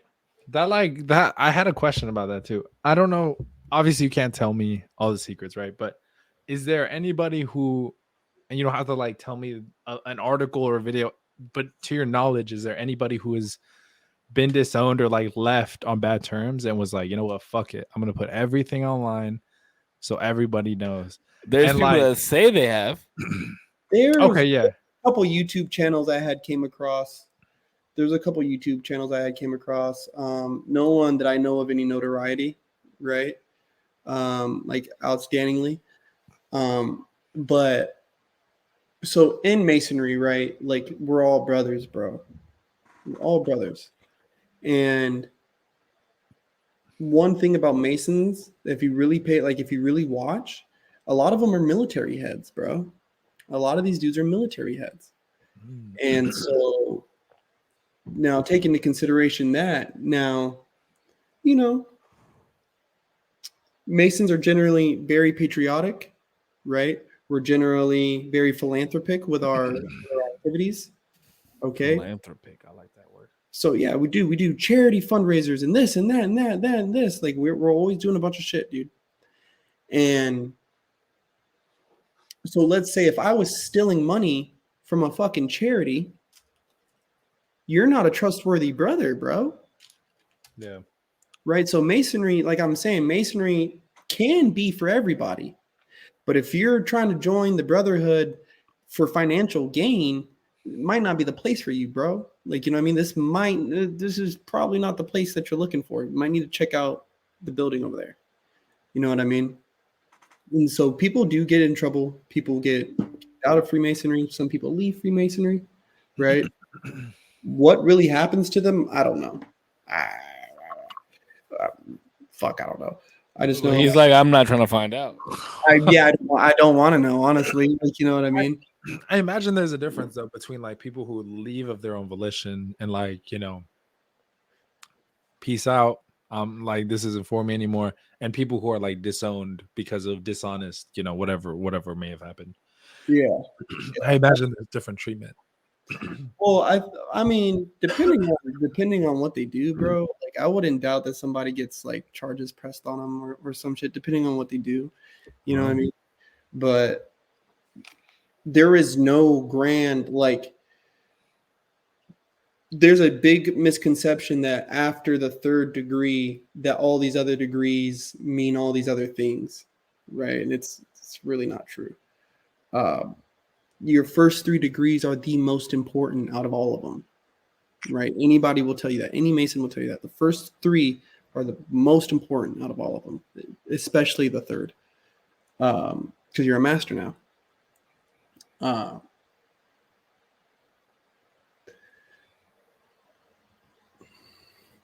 There's no.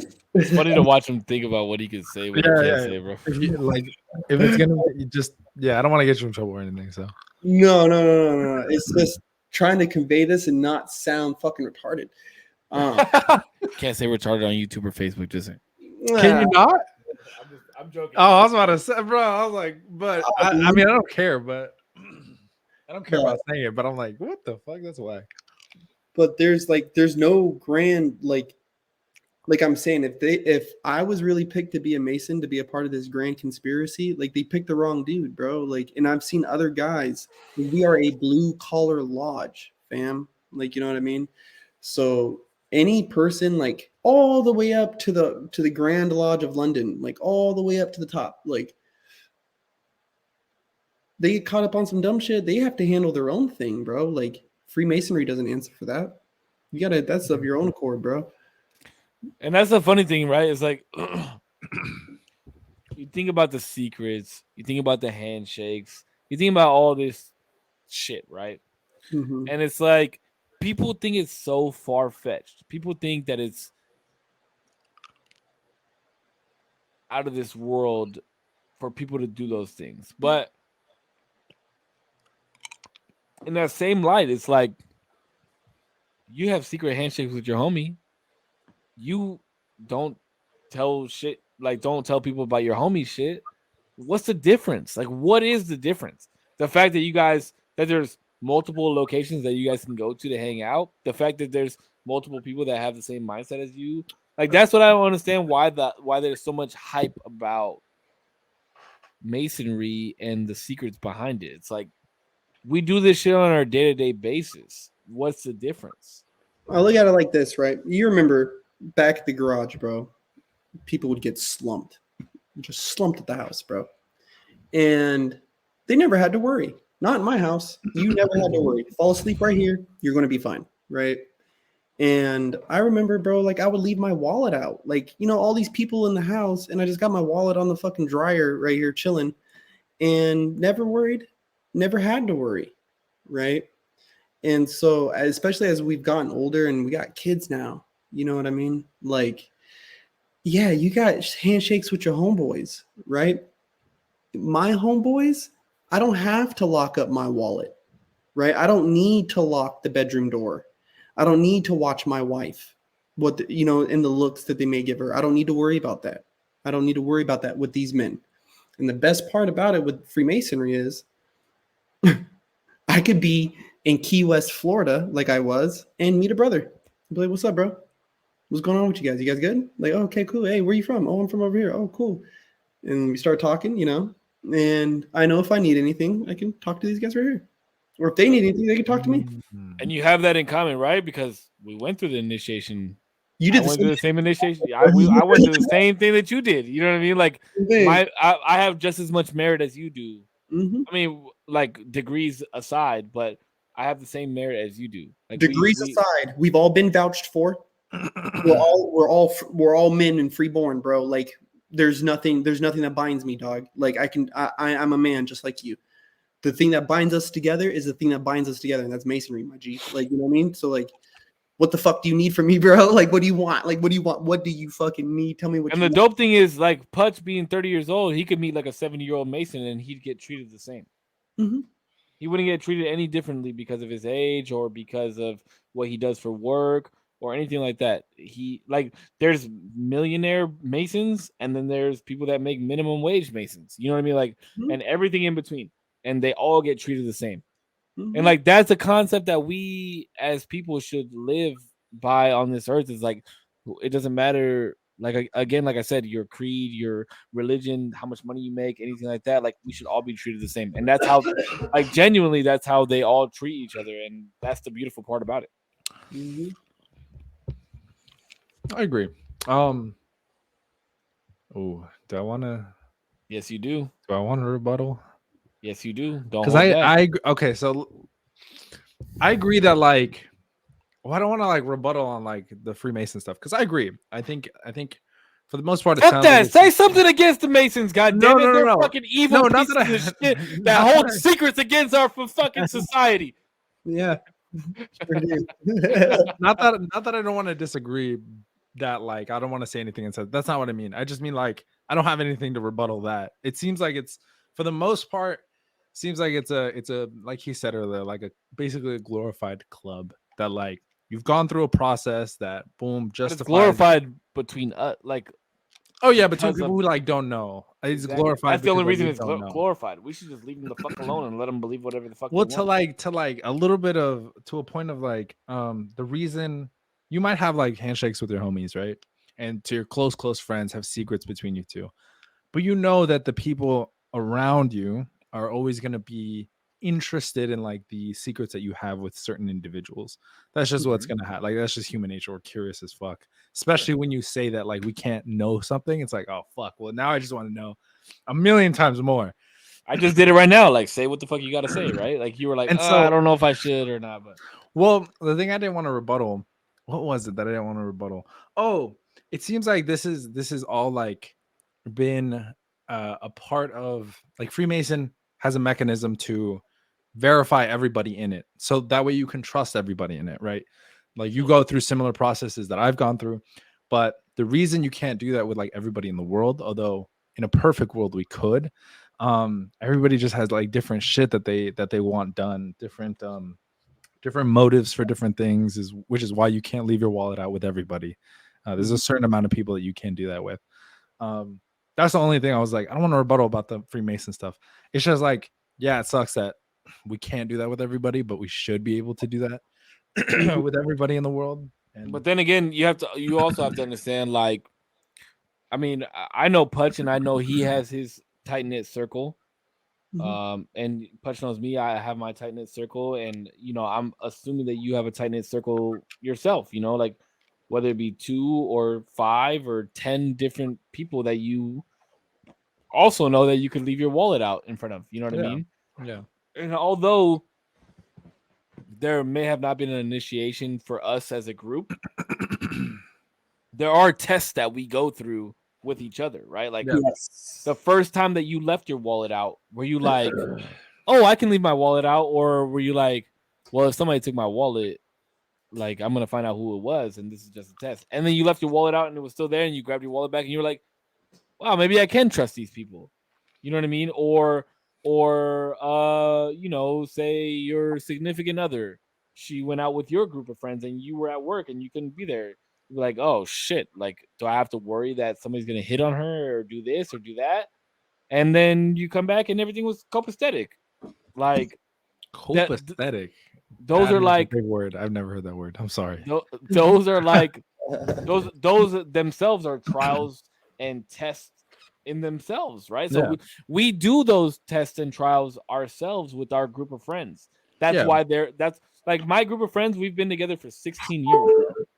16 fucking years my group of friends has been together. We're all going to get together on Sunday and I'll be here. Not all of us, but a couple of us. And like I trust those people. I trust my group of friends the same way that Putch trusts his brothers. Yes. And the thing is, like I was looking at some notes, dude, like trust when it comes to me, right? Like it's hard for me to trust, right? And one of the tenets of masonry, bro, is making good men better, right? And I think that's by showing this is something that I take from masonry, and I hope it would encourage anybody is when you go to a place and one of their main goals is to make good men better, right? And it's like, well, how do you do that? How do you make a good man? What defines this good man, right? You start learning some of the teachings, and then there's very basic principles, like you're saying, like I should be able to leave my wallet around anybody. So now to me, when I look at a room full of men and I say, fuck, I can't leave my wallet right here. How could I change this? I can make them all Masons. Yeah, or do you even want to be there in the first place? Or that too. Change my environment. Yeah. Right? Go to a place where I don't have to worry about that. That's a place full of Masons. Be around be around who you want to be. Yeah, man. Not who you want to be around, but who you want to be, right? Like better yourself in that sense. Be around like-minded people.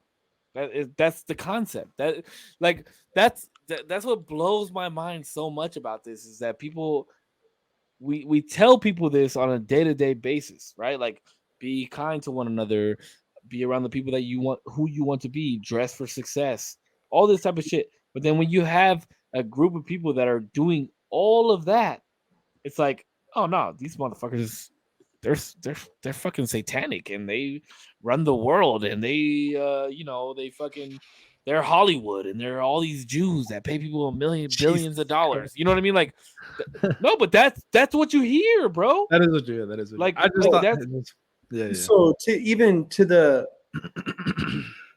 point, right? I make jokes all the time, bro. People are like, oh, don't you guys like do sacrifices? I'm like, that's on Tuesdays. I go there on Wednesdays. So I miss out. Like, you know what I mean? Like that's the 5:30. I'm there at 7:30. I fuck with people, right? And you have to. I think, bro, I don't know. I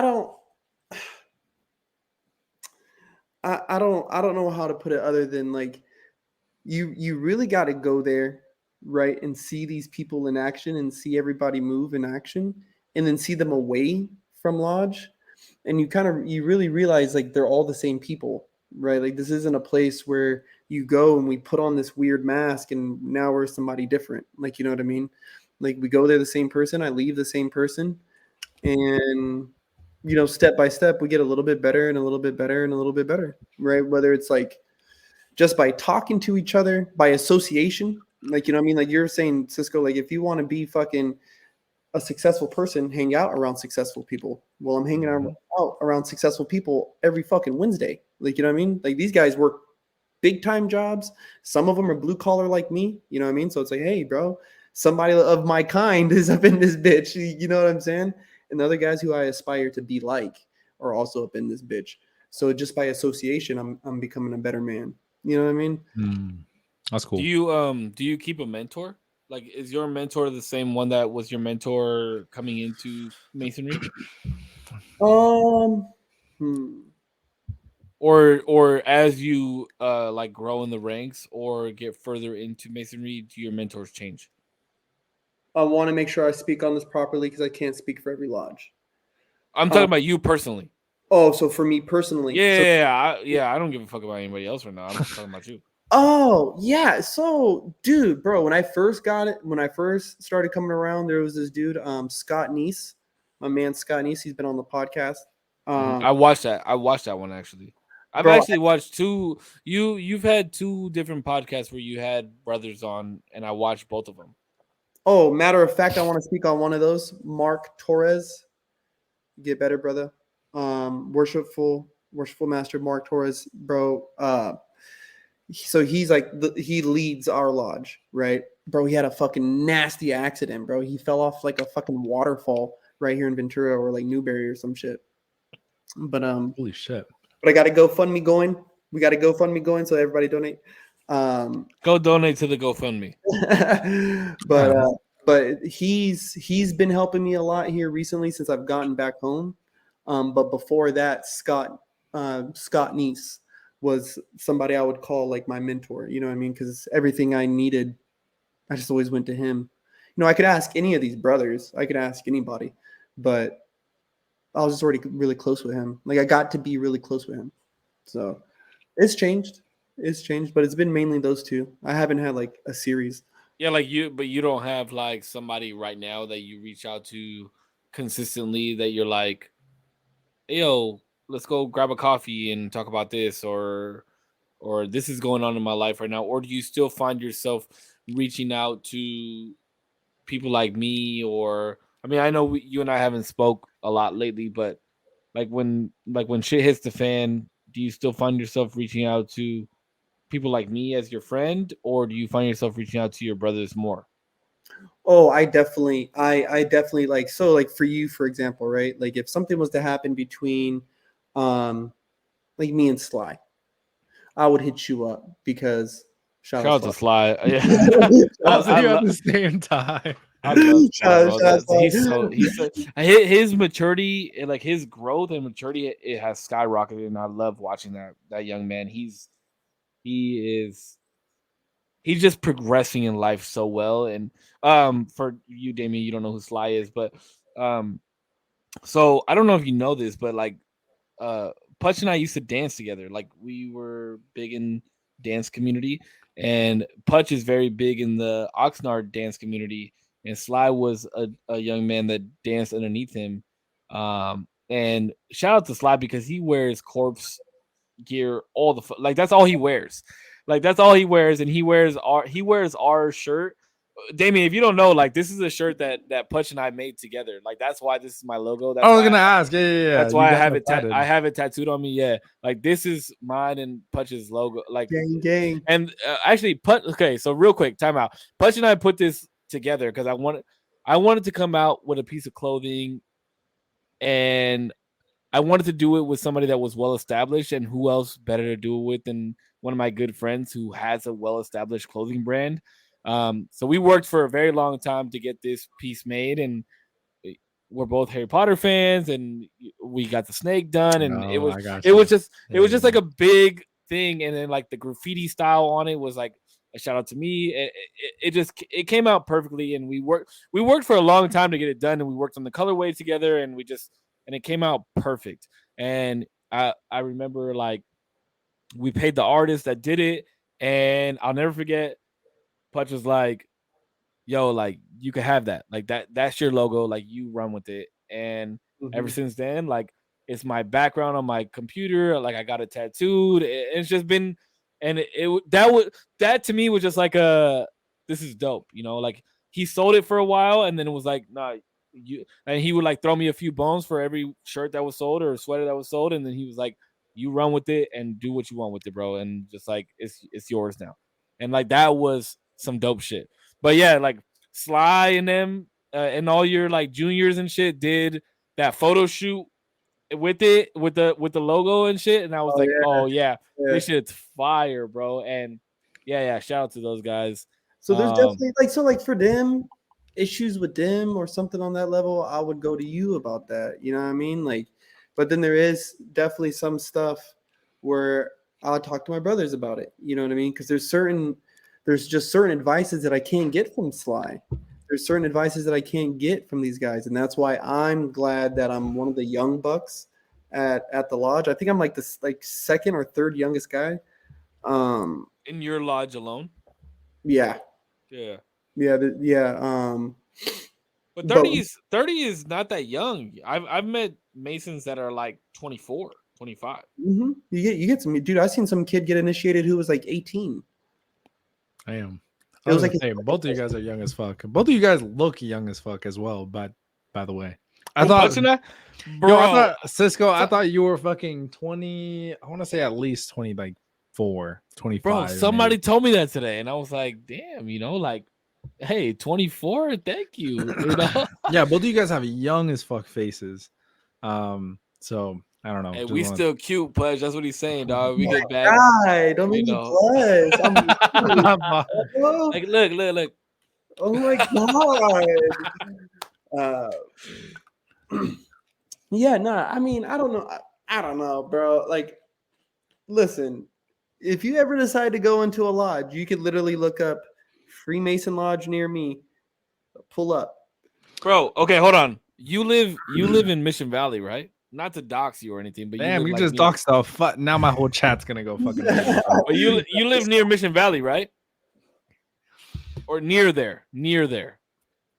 Anyways, if you do or you don't, yeah, okay. If you do or you don't, that's the biggest in Mission Valley is the biggest Masonic lodge in all of San Diego. Actually, I think I know exactly what you're talking about. It's right across the street from Mission Valley Mall. Yeah. I used to deliver all the time around there, and I would always see that building, and I was like, damn, that is the biggest. That is the biggest Masonic lodge in San Diego City. San Diego is a very Masonic, like that. We have a shit ton of Masonic lodges, bro. A shit ton. We have a shit ton of UCFW lodges, and we have a shit ton of fucking Masonic lodges. All you have to do is walk in there and say hi. And they're not gonna be like, oh, we can't tell you about a lot of stuff in here. They'll be like, hey, welcome in. You know what I mean? Like, yeah, I'm telling you, go in there. Have you heard of I just doxed the fuck out of you. There's a religion. There's a religion called I haven't looked too much into it. But I'm wondering if either of you guys have heard of this. There's a religion called the Baha'i. Have you heard of this? Yes, BHAI or BAHAI. I have no idea how to spell it, but yes, I'm gonna agree with you on that one. Okay. But I mean, do you guys know what it is? Go ahead. So, from my understanding, because I'm not a specialist in this, from my understanding, it's a group of people, and this is like why I'm bringing it up because it sounds so similar. It's a group of people who believe in anything, basically. So, like, you can believe in, you could be Jewish and believe in, you could be Christian, you could be atheist. Wait, hold on. What are Jewish people? I don't know. That's why I skipped it. They also believe in God.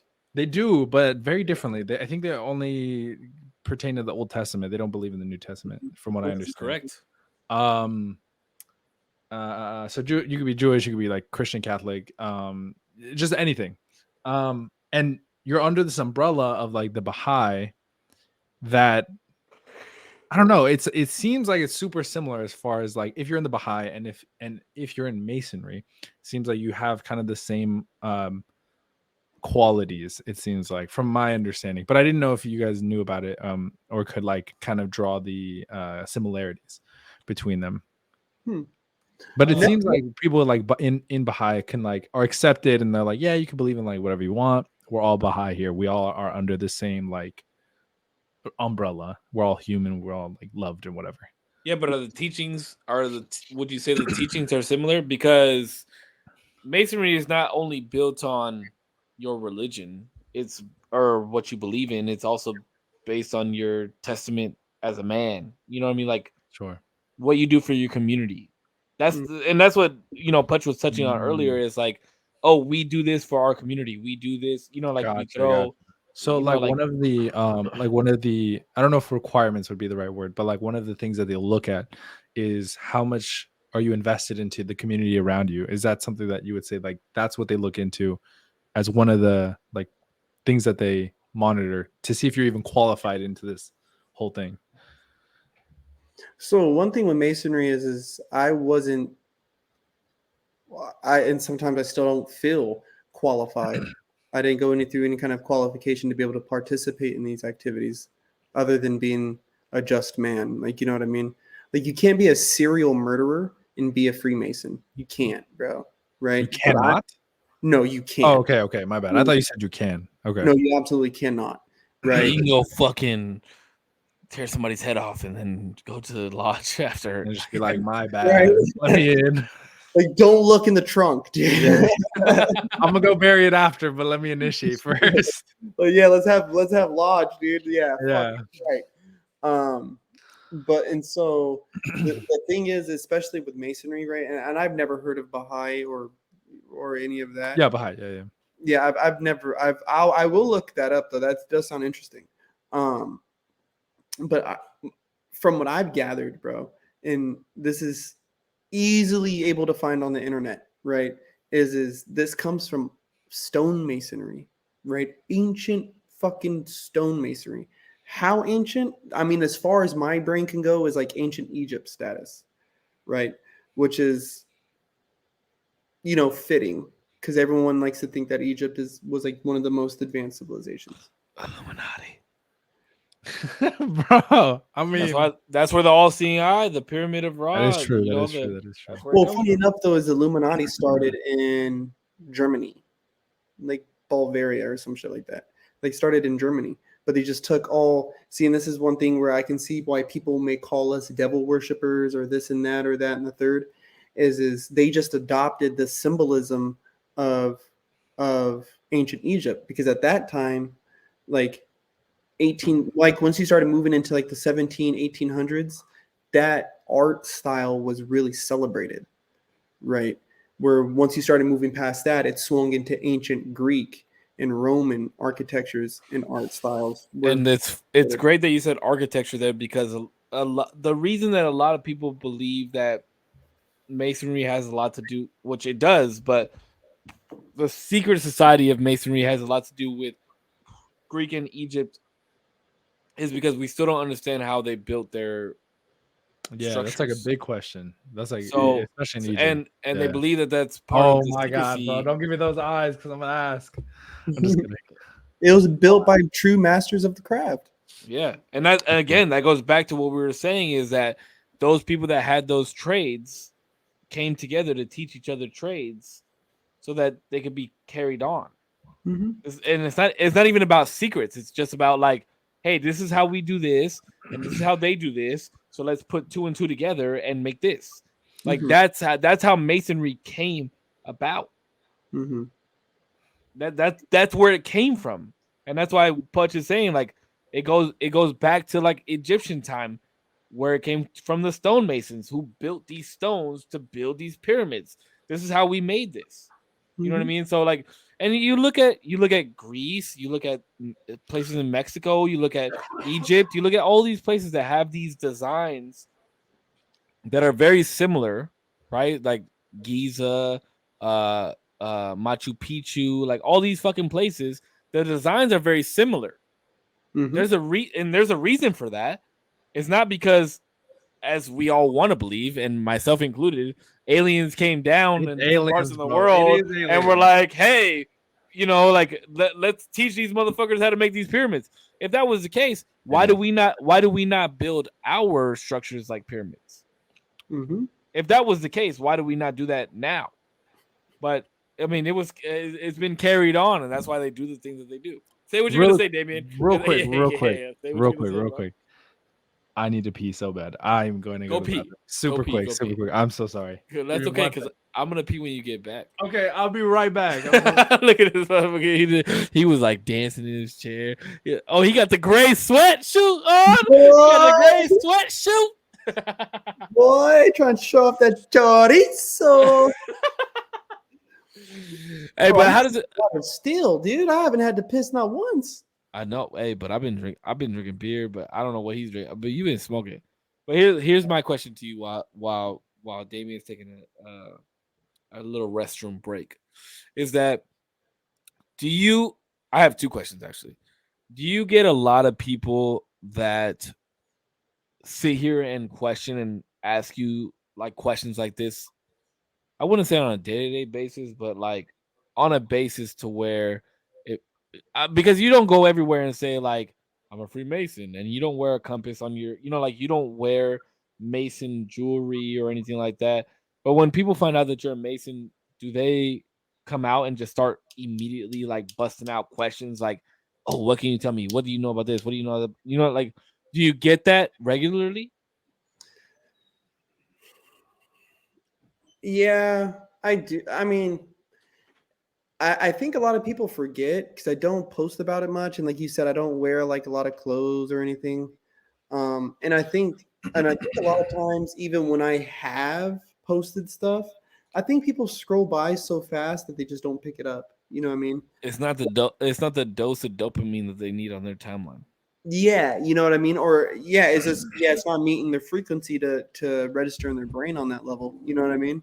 But yeah, dude, a lot of times like when somebody asks me, like, oh, hey, I seen your post, or oh, hey, I heard you're a Mason now. I get myself ready. I'm like, oh fuck, here it comes. Like, like here it comes. But I get what can you tell me about the Illuminati? Yeah, it either stops real short or I get berated. There's no in between. Like, you know what I mean? There's no fucking in between. But it doesn't happen that often. But I think after my second degree, I've gotten hit up a lot by people. And so with that question being asked about if you get asked all those questions, are you to the point now where it's like it's a normalcy to be asked those questions and you're just kind of over it, or are you still like genuinely happy that you're at the degree that you're at and are like you find it kind of funny that people ask you these are the number one questions that you're asked all the time? Like, do you find that funny that like it's consistent with these questions? I love it. I still get very excited, bro. I like even like it's like when I talk about crumping, like, you know what I mean? Like, I still get very excited talking about masonry. I still get very excited about. I gotta say something after this, but go ahead. I still get very excited, you know what I mean? And so, I love talking about it, bro. And honestly, it's like if I can, like, because the people who really do talk to me about it are people who I would consider a little more close to me. So I wouldn't mind talking to them about it. You know what I mean? Sure. Like, hey, let me let you in on what I've been up to. Like, you know what I mean? Other than that, yeah, it's just all a part of the program. You know what I mean? It's like I kind of learned to treat it like as if somebody was asking me about dance. Like, oh, you dance? Like, what kind of dancing do you do? Like, like, yeah, bitch, I dance. I'm a crumper, motherfucker. Like, you know what I mean? Like, yeah, I'm a Freemason. Like, real quick, I need a visual demonstration of what crumping is. Okay, time out. Hold on. Time out before you ask that, because I knew this was coming. Okay, hold on. Before you say that. So today, this just happened today. I was outside and I was taking a smoke break on our 4:00 break. And I was like in the stands, and there was two young ladies outside. There was a dude, and we were all having a conversation. And I was in like a buck stance, and I just like lifted my leg up real quick, and I didn't even realize it wasn't like a full buck stomp, but it was just like, like I just kind of felt I was feeling a little buck today. And the dude that I was outside with was like, "Okay, Mr. Crump, what is this, 2006?" And I was like, "Yo, hold the fuck up. Crump is still very much alive." Look at this man. Crump is still very much alive right now. And he was like, "Oh yeah, really? Who's still crumping these days?" And I was like, I literally pulled out my phone, and the first thing on my timeline was Sherwin. The last video, whatever video that Sherwin does. Shout out Big Homie B. Shout out Big Homie Beast. But like I was just like, bro, Crump is very much still alive. I was like, I was in LA dancing with Ives, dancing with Concrete, like dancing with Dread, dancing with all these people who are like Ruin, all these people that people watch worldwide and want to meet worldwide. Like, we were literally in a parking lot all dancing together.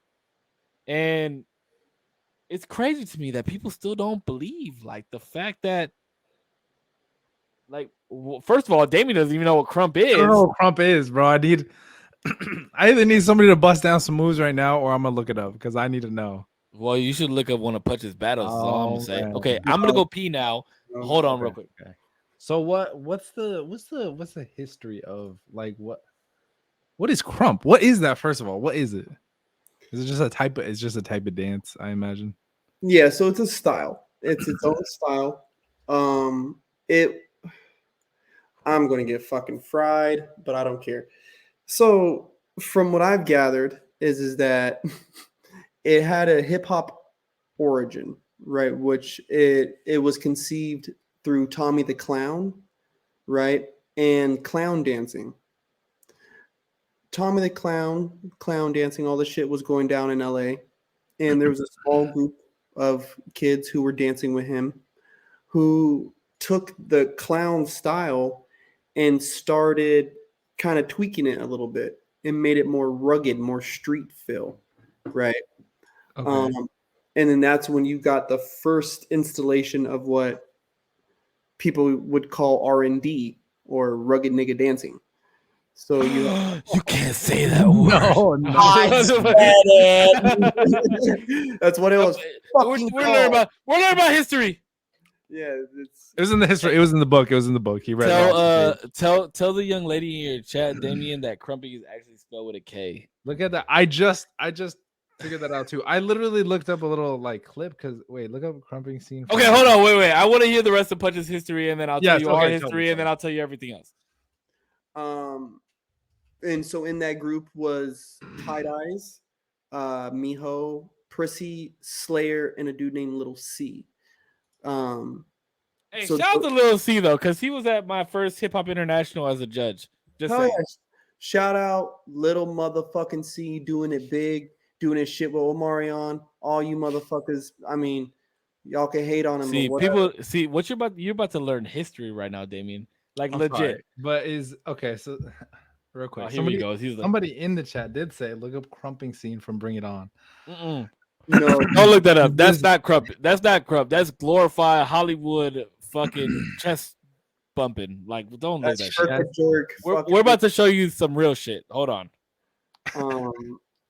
And then so from there you had crumping that got started. And then crumping just kind of from there just evolved, right? And it's just been evolving. It went from this very sporadic, like arm and energy motion, like, you know what I'm saying, to very like technical in this box into breaking outside the box. It has like a fuller language of what hands do, what your head's doing. But so yeah, really pulled up the crumping scene from. Bro, are you watching this? Sorry, I just had to. I don't know what she's talking about right here. Dude, I'll watch it. That up. Could I watch it? Yeah, watch it. Okay, watch that. Okay, wait. Time out. Before you watch it.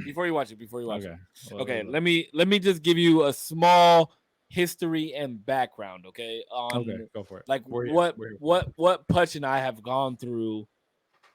I mean, Putch and I have known each other since we've known each other for like the last 7 or 8 years. Fuck, it's been a long time, bro. 7 years. Mm-hmm. Holy shit.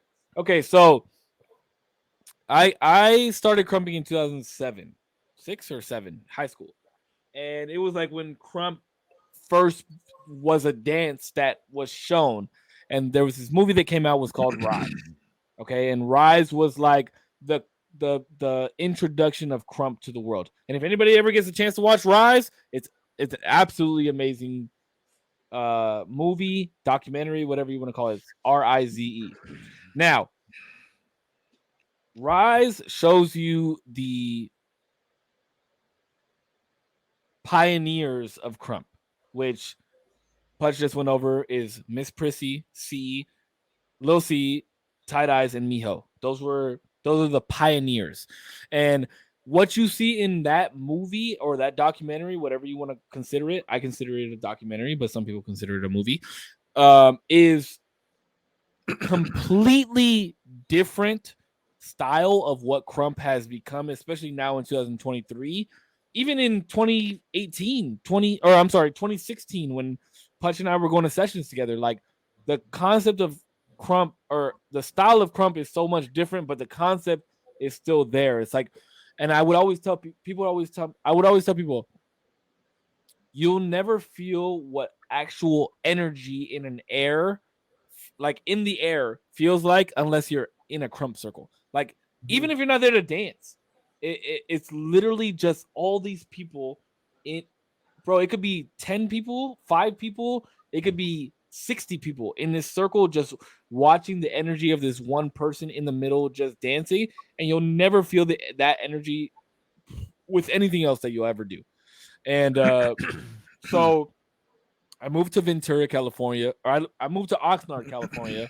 I always say Ventura because nobody knows where Oxnard is. I moved to Oxnard, California in 2014, 13 or 14. And I was a dancer prior. And so when I moved to Ventura, I was like, I need to find something to do out here. I want to find some dancers. I saw that Crump. LA is the birthplace of Crump. And Ventura is only 180. It's like 80 or 100 miles away from Ventura. And so I was like, I want to find some Crumpers. Somebody said, here's this person. And then somebody said, here's Putch. And reach out to him. So I reached out to Putch. We met in a Little Caesars parking lot. Yeah. With him, Bam, his homie Bam, and his homie Felicia. And we just became friends after that. We drove down to LA for what was called the 818 session. And the 818 is the area code in LA. And we met up at a park, in a parking lot. And there was Crumpers there that I had watched growing up on YouTube. And I'm like, holy shit, these people are here. Lil Tight Eyes was there, Beast was there, Ruin was there. Like all these people that I had watched growing up as a Crumper, I met these people at my first session. That's crazy. And Tight Eyes. So the way a Crump tree works, right, is like you have the big homie which is their name, right? Like so you have Corpse. Corpse is who Corpse is, and then he has like a Lil, a Junior, Rowdy, like anything underneath is like a name and Corpse next to it. So all these people that I was watching, like Concrete was Lil Eyes. Oh no. Concrete was Junior Eyes, and then Spartan was Lil Eyes, and then Beast was Maybe. Anyways, all these people had danced under Tight Eyes, who is in my eyes the real creator of Crump. And it was like dope because I was like, holy fuck, these people are dancing under the creator of Crump. And then I remember the session that Tight Eyes came to the session and just like ripped it apart. It's basically like watching an anime and you watch all these sub animes and you meet all the creators of these sub animes, and then you finally get to meet the motherfucker that like where the tree came from. Mm-hmm. So yeah, it's dope because, and then like even the Omarion thing at the DC session and like all that shit, and then the whole Prissy and Eyes thing that happened that went worldwide. Like Crump is very much alive still. Okay, hold on, Damien, play that. Okay, let me play that bullshit clip. Okay, all right, Corpse. What do you think is a good like Crump video to introduce somebody to what actual Crump is? We'll watch this like cringe clip, and then if you guys have a suggestion on like a real, yeah, that's like, what I'm trying to think. I'm like, what you would you say? Like, who would you say for him to watch? Would you say for him to watch? I would say something from the 818, like the video I like to watch a lot is like Ruin versus Farside. Mm-hmm. That's a good battle.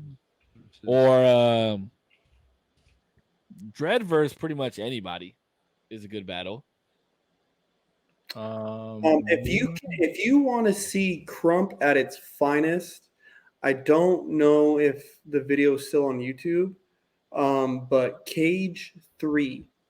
If you could pull up Cage 3, I think it's about an hour in, but there's a dude named Rascal. I know Rascal. Rascal with a K, right? Yeah. It's where he demonstrates the monster style for the first time. I know what you're talking about. I think it's his second round in that 3-way battle. I found one that's an hour and 20 minutes long.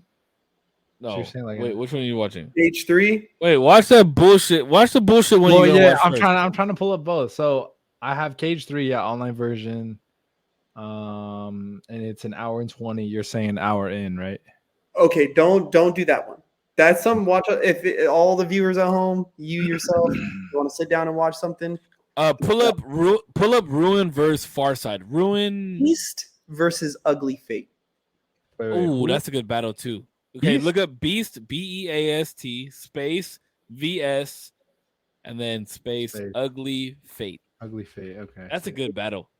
Actually, the Beast versus Riot, that one when Riot hit that, like, bro, that.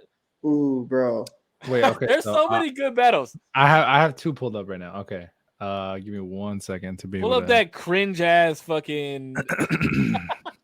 Pull up that cringy ass. Hold on, I'm gonna pull your stream up so that everybody can watch. So I got this one. Okay. Because this fucking and then I got this one after. Let me just watch this fucking cringy ass, bro. The fact that they even put this in a movie is, bro. She's first of all, I watched her in a show called Heroes, and I love Heroes. Bro, Hayden Panettiere, yo, that's bad. Such bro. a good show. I liked Heroes. I only watched it till like season 2, I think, or 3, and then it was bad. Oh, I loved it. I loved it. I mean, wait, press play, dog. Okay, my bad. Oh shit, my bad. Let's watch this bullshit. It's so bad. Oh, he's trying to slap him right there. Well, okay, so if you watch Rise, you'll see that Crump was very aggressive. It's still very aggressive depending on the people that you dance with. Depending on what's going on. Okay, I'm gonna play it. It's bad. This is such a bad clip. It's like I don't know who looked at that and said, "This is good." Yeah, people were so mad about this. People in the Crump community were extremely mad about this. Some producer somewhere said, "Yeah, that's the shot. That's the one. That's gonna make it." Yeah, pop your back. Yeah, throw those arms. Yeah. Yeah. Like it's cute because it's so ugly. It's cute because it's Hayden Panettiere, bro. I'm telling you, have you ever like looked at? Well, I don't want to say that. Right? No. Say what you're gonna say. No, you can't not say it. Now you gotta say it. Ever look at somebody's kid and be like, "Damn, that's an ugly kid." You're all cute the time because you're so fugly. Like, oh my god.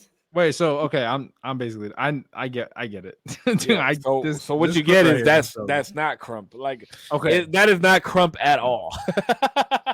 No, if you want to see a battle, look up. Now we'll watch the good one. So I got Beast.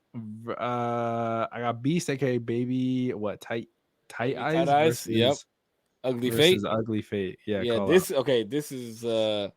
Is there? Because I mean, I'm not gonna play the whole clip, but is there like a moment where you're like, fast forward like 30 seconds. No, take it from the top. Is it straight from the top? Okay. You take it from the top. We'll see. Okay. It's a call out, bro. He called out Ugly Fate. This was at the Crumpire, like 2017 or 18ish, maybe 2019. Play like the first minute and a half. Okay, we'll play it out. So this is Putch's big homie right here. So this is who Putch dances under. Legendary. Yeah, he's one of the best crumpers in the world. Shout out to Sherwin, bro. That dude is a fucking monster, and he's one of the nicest guys you'll ever meet, like hands down. And for the record, Ugly Fate is fucking buck as fuck. Like, he's very good. So context to that battle is Sherwin was smashing and had been smashing. Ugly Fate had been smashing on an international level at that, and had been winning, Illest and Crumpire like back to back to back.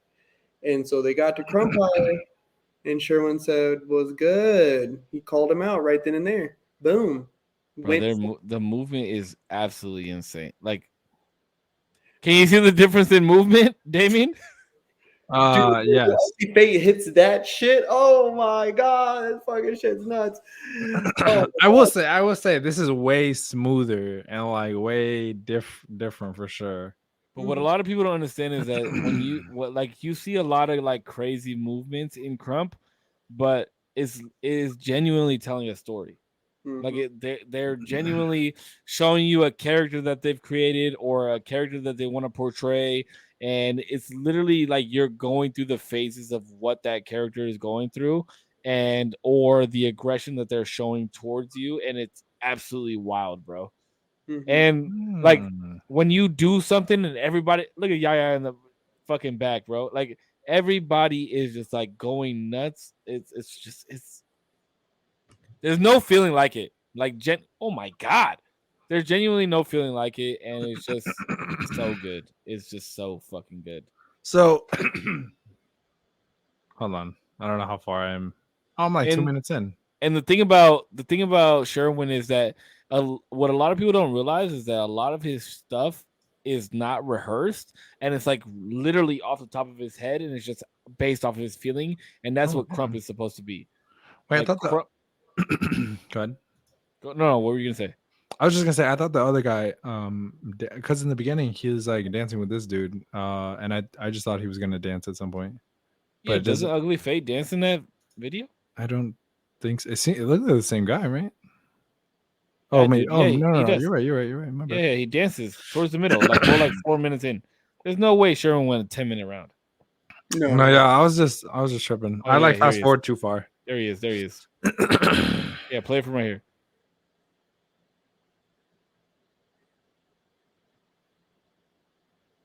So this dude, where's Fate from? He's from Russia. Yeah, he's from Russia. I was gonna say Poland, but yeah, he's from Russia. And so that's the thing is like Crump is international, bro. There and you'll see like different countries have a little bit of a different style, but everybody has their own style. That's a dope thing about it. Is that there's a wrong way to crump, but there's no perfect way to crump. Does that make sense? There's a wrong way to. There's rules to it, but everybody's style is different. Okay, yeah, that makes sense. Mm-hmm. Everybody's style is different. I look at it like this, right? Is you can have this canvas, right? That's up on the wall, and you can hand kids all the paint, and some kids won't know where to start. Other kids will paint the canvas, and then other kids will paint the wall. You know what I'm saying? So you have people with this over expressive styles that turn into something. Those are those kids who paint the walls, right? Then you got guys like me who come in behind them, and I say, oh, I'm going to paint this canvas, right? Because I'm no creator of a style, right? Like I definitely have a very unique and abnormal style to the way I approach Crump, but I just give it up to my OGs. Like, you know what I mean? I got to give it up. Nah. I have to disagree with that. I think that Putch's style is very unique in its own. I think that other people are picking it up.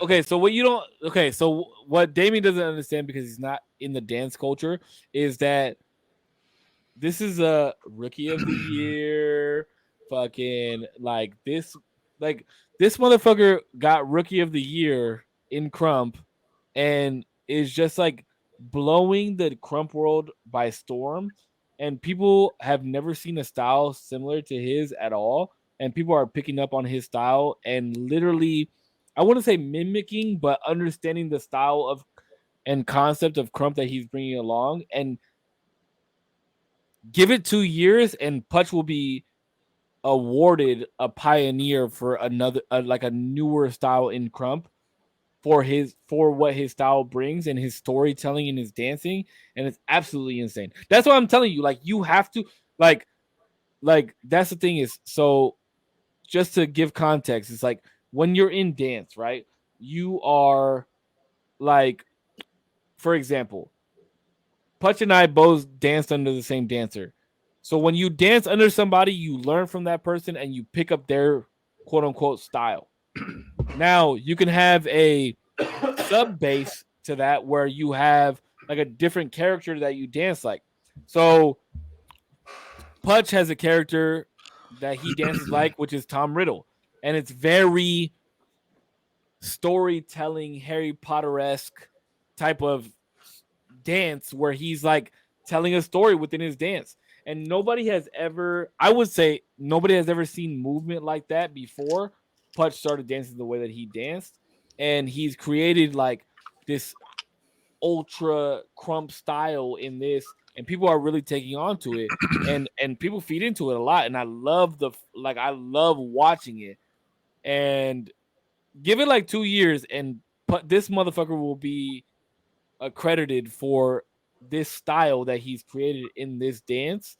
And you're talking to him right now, and I'm grateful enough to be able to call him my friend. But like I said, Crump is international, so there's people across the world that are watching this man that we're speaking to right now dance and like admiring the way that he dances, which is so fucking dope, bro. Like it's absolutely insane, and especially because not to take credit away from him, but especially because the fact that he dances under Sherwin, like that helps him so much more. You know what I mean? I gotta give it up to Sherwin, bro. Like, and even like CJ Dread, bro. There was like moments where it felt like I was drinking from a spigot, dude. Like, you know what I mean? Just like, just fucking knowledge getting poured on my fucking head of dance. Just boom, boom, boom. Like, what the fuck? And Dread is still, I mean, still to this day, I would say Dread is top 5 in the world.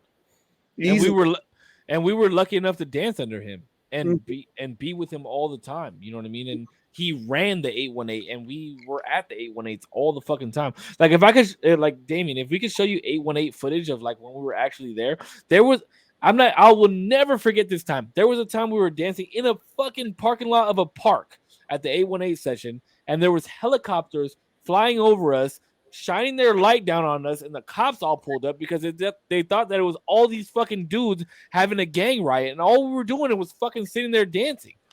Like it got insane, bro. Do you remember that shit, Putch? No one ever believes me when I tell them that story. Bro, it was crazy. Like the like legit. And as soon as the police found out that we were just dancing, they stayed there and fucking watched everybody dance. It was crazy, man. And I wish I could go back to that part of my life for so long. That is just like an environment that you don't want to get rid of. There was a lot, bro. There was a lot that I learned about myself, pushing myself to be out there to dance. You know what I mean? There was a lot that I learned about, like, you know, how far I'm willing to go, like energy wise. Like I'm tired, you know. And it's crazy because I remember that first session that we went to, the one where we met up in the parking lot of the Little Caesars, and we went to the first session, and it was me, you, Bam, Felicia. And there wasn't a lot of people at that first session, but they were like, yo, go dance. And then it was like, you went and danced, and then I went and danced, and then Bam went and danced. And then if you look at that one time, and then you like fast forward 6 months in advance and looked at one, the confidence that each one of us had to go out there and dance, and then two, like our demeanor while we were dancing, it was night and day difference. Like we had to literally be pushed into the circle to go dance, and it was sloppy as fuck, to say the least. But then like the structure that we created over that 6 months with dancing with each other at the garage, in your garage, like all those different places that we would dance, like man, it was just like a different thing. I'm telling you, Damien, if we ever get the opportunity to go up north, to go to LA and meet Putch up and go to a session, like that would be like perfect for your like vlog shit. You'd be like, let me show you what real Crump is, and then you could like play a clip of Hayden Panettiere like pushing her tits out like this. Like, yeah. Okay. Yeah, well, man. Listen, I'm not trying to. I just don't know the world. I don't know the world you guys are in right now. So yeah, I mean that's just a different world that a lot of people don't know about. Yeah. And it's because, like, to be real, dance these days is not what it used to be. Like, world of dance has changed completely. Hip Hop International, or I'm sorry, America's Best Dance Crew changed completely. Putch and I were performing on stages prior to America's Best Dance Crew. Yeah. Like I remember going and watching Jabberwockies because they're from San Diego. Wait, Well, are technically- Jabberwockies technically like crump? They're not crump, right? They're like a different. Okay. I just want to make sure because I well, didn't know. technically, there are people in the original Jabberwockies that did crump, but they're not a crump crew. They're a Gotcha. hip hop crew. Yeah, their movement is crazy. Yeah, and I remember watching Jabbas like in 2005, 2004, because they danced for Culture Shock here in San Diego before they were even known. And like I'm telling you, Damien, like the dance world is a complete different beast.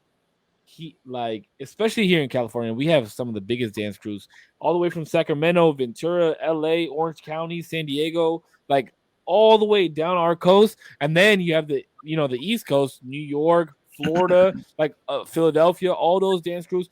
But everything in between, there's hella dope dance crews from the Midwest. But dance how it's portrayed now is completely different than what it was portrayed back then. Mm-hmm. I mean, and even Putch when you dance with Farside in what LA Academy, what was it? What was the Academy of Villains? The Academy of Villains, that's what it was. Like those dudes were some of the most accredited dancers in the scene. And like even some of the people that we know, like Concrete was on the Super Bowl with Beyonce and Bruno Mars. He's been in hella fucking Chris Brown videos, him, Sherwin, and fucking B Dash. Like they've all been in music videos. Like I'm telling you, man, Tight Eyes was in fucking what was that movie with Chris Brown? Stomp the Yard. Stomp the Yard. There we go. Stomp the Yard. Tight Eyes was in Stomp the Yard. Like he's been in hella movies, but that was the one. Like that was his big break. Big one. That was a big one. That was the big one. But yeah, man, Omarion coming to the sessions. Busta just came to the session with Concrete, right? Like Busta Rhymes was just there 2-3 weeks ago. I saw that and I was like, okay, Concrete's doing big things. I see him. Yeah, man. I'm telling you, there's like a whole that energy is just it's not just dance. That's the thing. It's not just dance. Dance can bring out an energy in you that you wouldn't believe. Everybody should hit the two-step, hit the lean with it and rock with it. But when it comes to crump, that energy is unmatched. Look at hey. I get it seems like it. And I get it. I get like different art forms being more than just what they are, like film being more than just a movie, like dance being more than just dance. So I could relate to it. Maybe not like dance because the best I got is like a little like arm wave. That's about all I got. Hey, you hit that shit hard, dog. But as far as like making videos, that's like where I could tie the two, where I'm like, I know that like sometimes making a video isn't just like, what the fuck can I record today? Sometimes it's way deeper and like has way deeper of a meaning, and like things are placed so meticulously that like the shot is telling way more than this is a cup. Maybe it's a cup and that's the like last thing I got from my dad before he passed away. It's like way deeper. Yeah, art is art, right? Yeah, that's funny that you bring up the cup thing. So one of the movies that I was the most afraid of when I was younger was Signs. That movie scared the fuck out of me. But I took an art class and I took a film class. And when I took the film class, we were talking about the placement of things in film. And in that movie, throughout the movie, and spoiler alert for people that have never seen Signs, if you haven't seen Signs, I've never seen Signs. What? I'm sorry, I have never seen Signs. I don't think is it it's the alien movie. Okay, I've never seen it. No. Dude, like any movie that you say, if it doesn't have like Marvel Studios in the beginning, I've just probably never seen it. Okay, anyways, well, in Signs, the ending of the movie is basically like all these aliens like come in and they burn from getting water poured on them. Yeah. And throughout the movie, the daughter is obsessed with having cups of water everywhere. Like she just drinks water and like leaves the cup places. So throughout the movie, there's like cups of water everywhere. Yeah. And you don't realize that until the end of the movie. So if you go back and watch the movie again, then you see all these cups of water everywhere, and it's like, you're like, damn. Yeah. So I understand, like, art is art, bro, and making film is a huge fucking art. Yeah. And so that's why I give it up to people, especially like editors and shit like that Fuck yeah. that cut and do things my God. for content creators, because they literally have to sit through 6 to 8 hours of content and pick out 8 minutes to 12 minutes of the best content. Yeah. So with that, right, is like, I think as artists, we need to start removing the misunderstanding because of the medium that we choose. Mhm. The medium in which we're choosing to display our artwork may be through a camera lens or through our body. And we need to disassociate that and understand that, like, your shot has as much meaning as what you're shooting, which may be me, right? Like, Mhm. the 30 minutes of film that you trim down to 30 seconds is just as equivalent to the 30 minutes of practice that I got to give you 5 seconds of what you're about to see right now when I dance in front of you. Yeah. This is that's one thing. Like, when I watch a movie, I take appreciation, like, damn, they worked, 6-7 months on this thing. So every shot was selected out of all these frames and all these panels. Like, these were the ones that were selected. So, like, pay attention to the shot, pay attention to how it transitions, the lighting, like, where's the focus of the camera, like, who's speaking, are they on camera, like, you know what I mean? What is this trying to create? And just like dancing, like, his hands are over here but his head's here and his body's positioned this way. Like, what emotion is he trying to create? What is he trying to display to me right now? You know what I mean? And that's just, to me as an artist, that's what I find to be like some of the most exciting moments, is when I'm watching other artists work and trying to take it in that appreciation. You know what I mean? Yeah, but also art is Subjective. subjective. I didn't want to say subjective because I feel like that's the common word It's to a use. cliche, yeah. Yeah, but art is subjective, right? Like, it's in the way that you view it. Like, I'll put it like this. Like, I have, like, the TV behind me. I have a lot of the, like, there it is, graffiti that I done in the past. I've got graffiti hanging up on my wall. I've got a fish tank that I've created. Like, all those things are like art. What we're doing, the content creation, the podcast, and how we're flowing is art. In the way that our cameras are set up, like in what people see when they look at us, like the fact that Damien's mic is in front of him and mine's above me, like, it's all about angles and what we're looking at and how we're viewing it, but it's subjective. Like, like, what do we want to portray? But do we want to portray as in who's understanding it and looking at it? Are they going to understand what we were trying to portray, or do we want them to portray what we want? Like, are we portraying what we want them to feel? You know what I mean? Like, it's there's so much that goes behind it, and that's the part about it that's so beautiful, in my opinion, is that I could be trying to tell you this with my art, but you see it a whole different way that I didn't even think that anybody could fucking see it. Yeah. And you're like, oh shit. And then when somebody's like, oh, you meant this, and you're like, oh, I didn't. No, but yeah, But go the for fact it. that you saw it like that is like, holy shit. It's Okay. funny.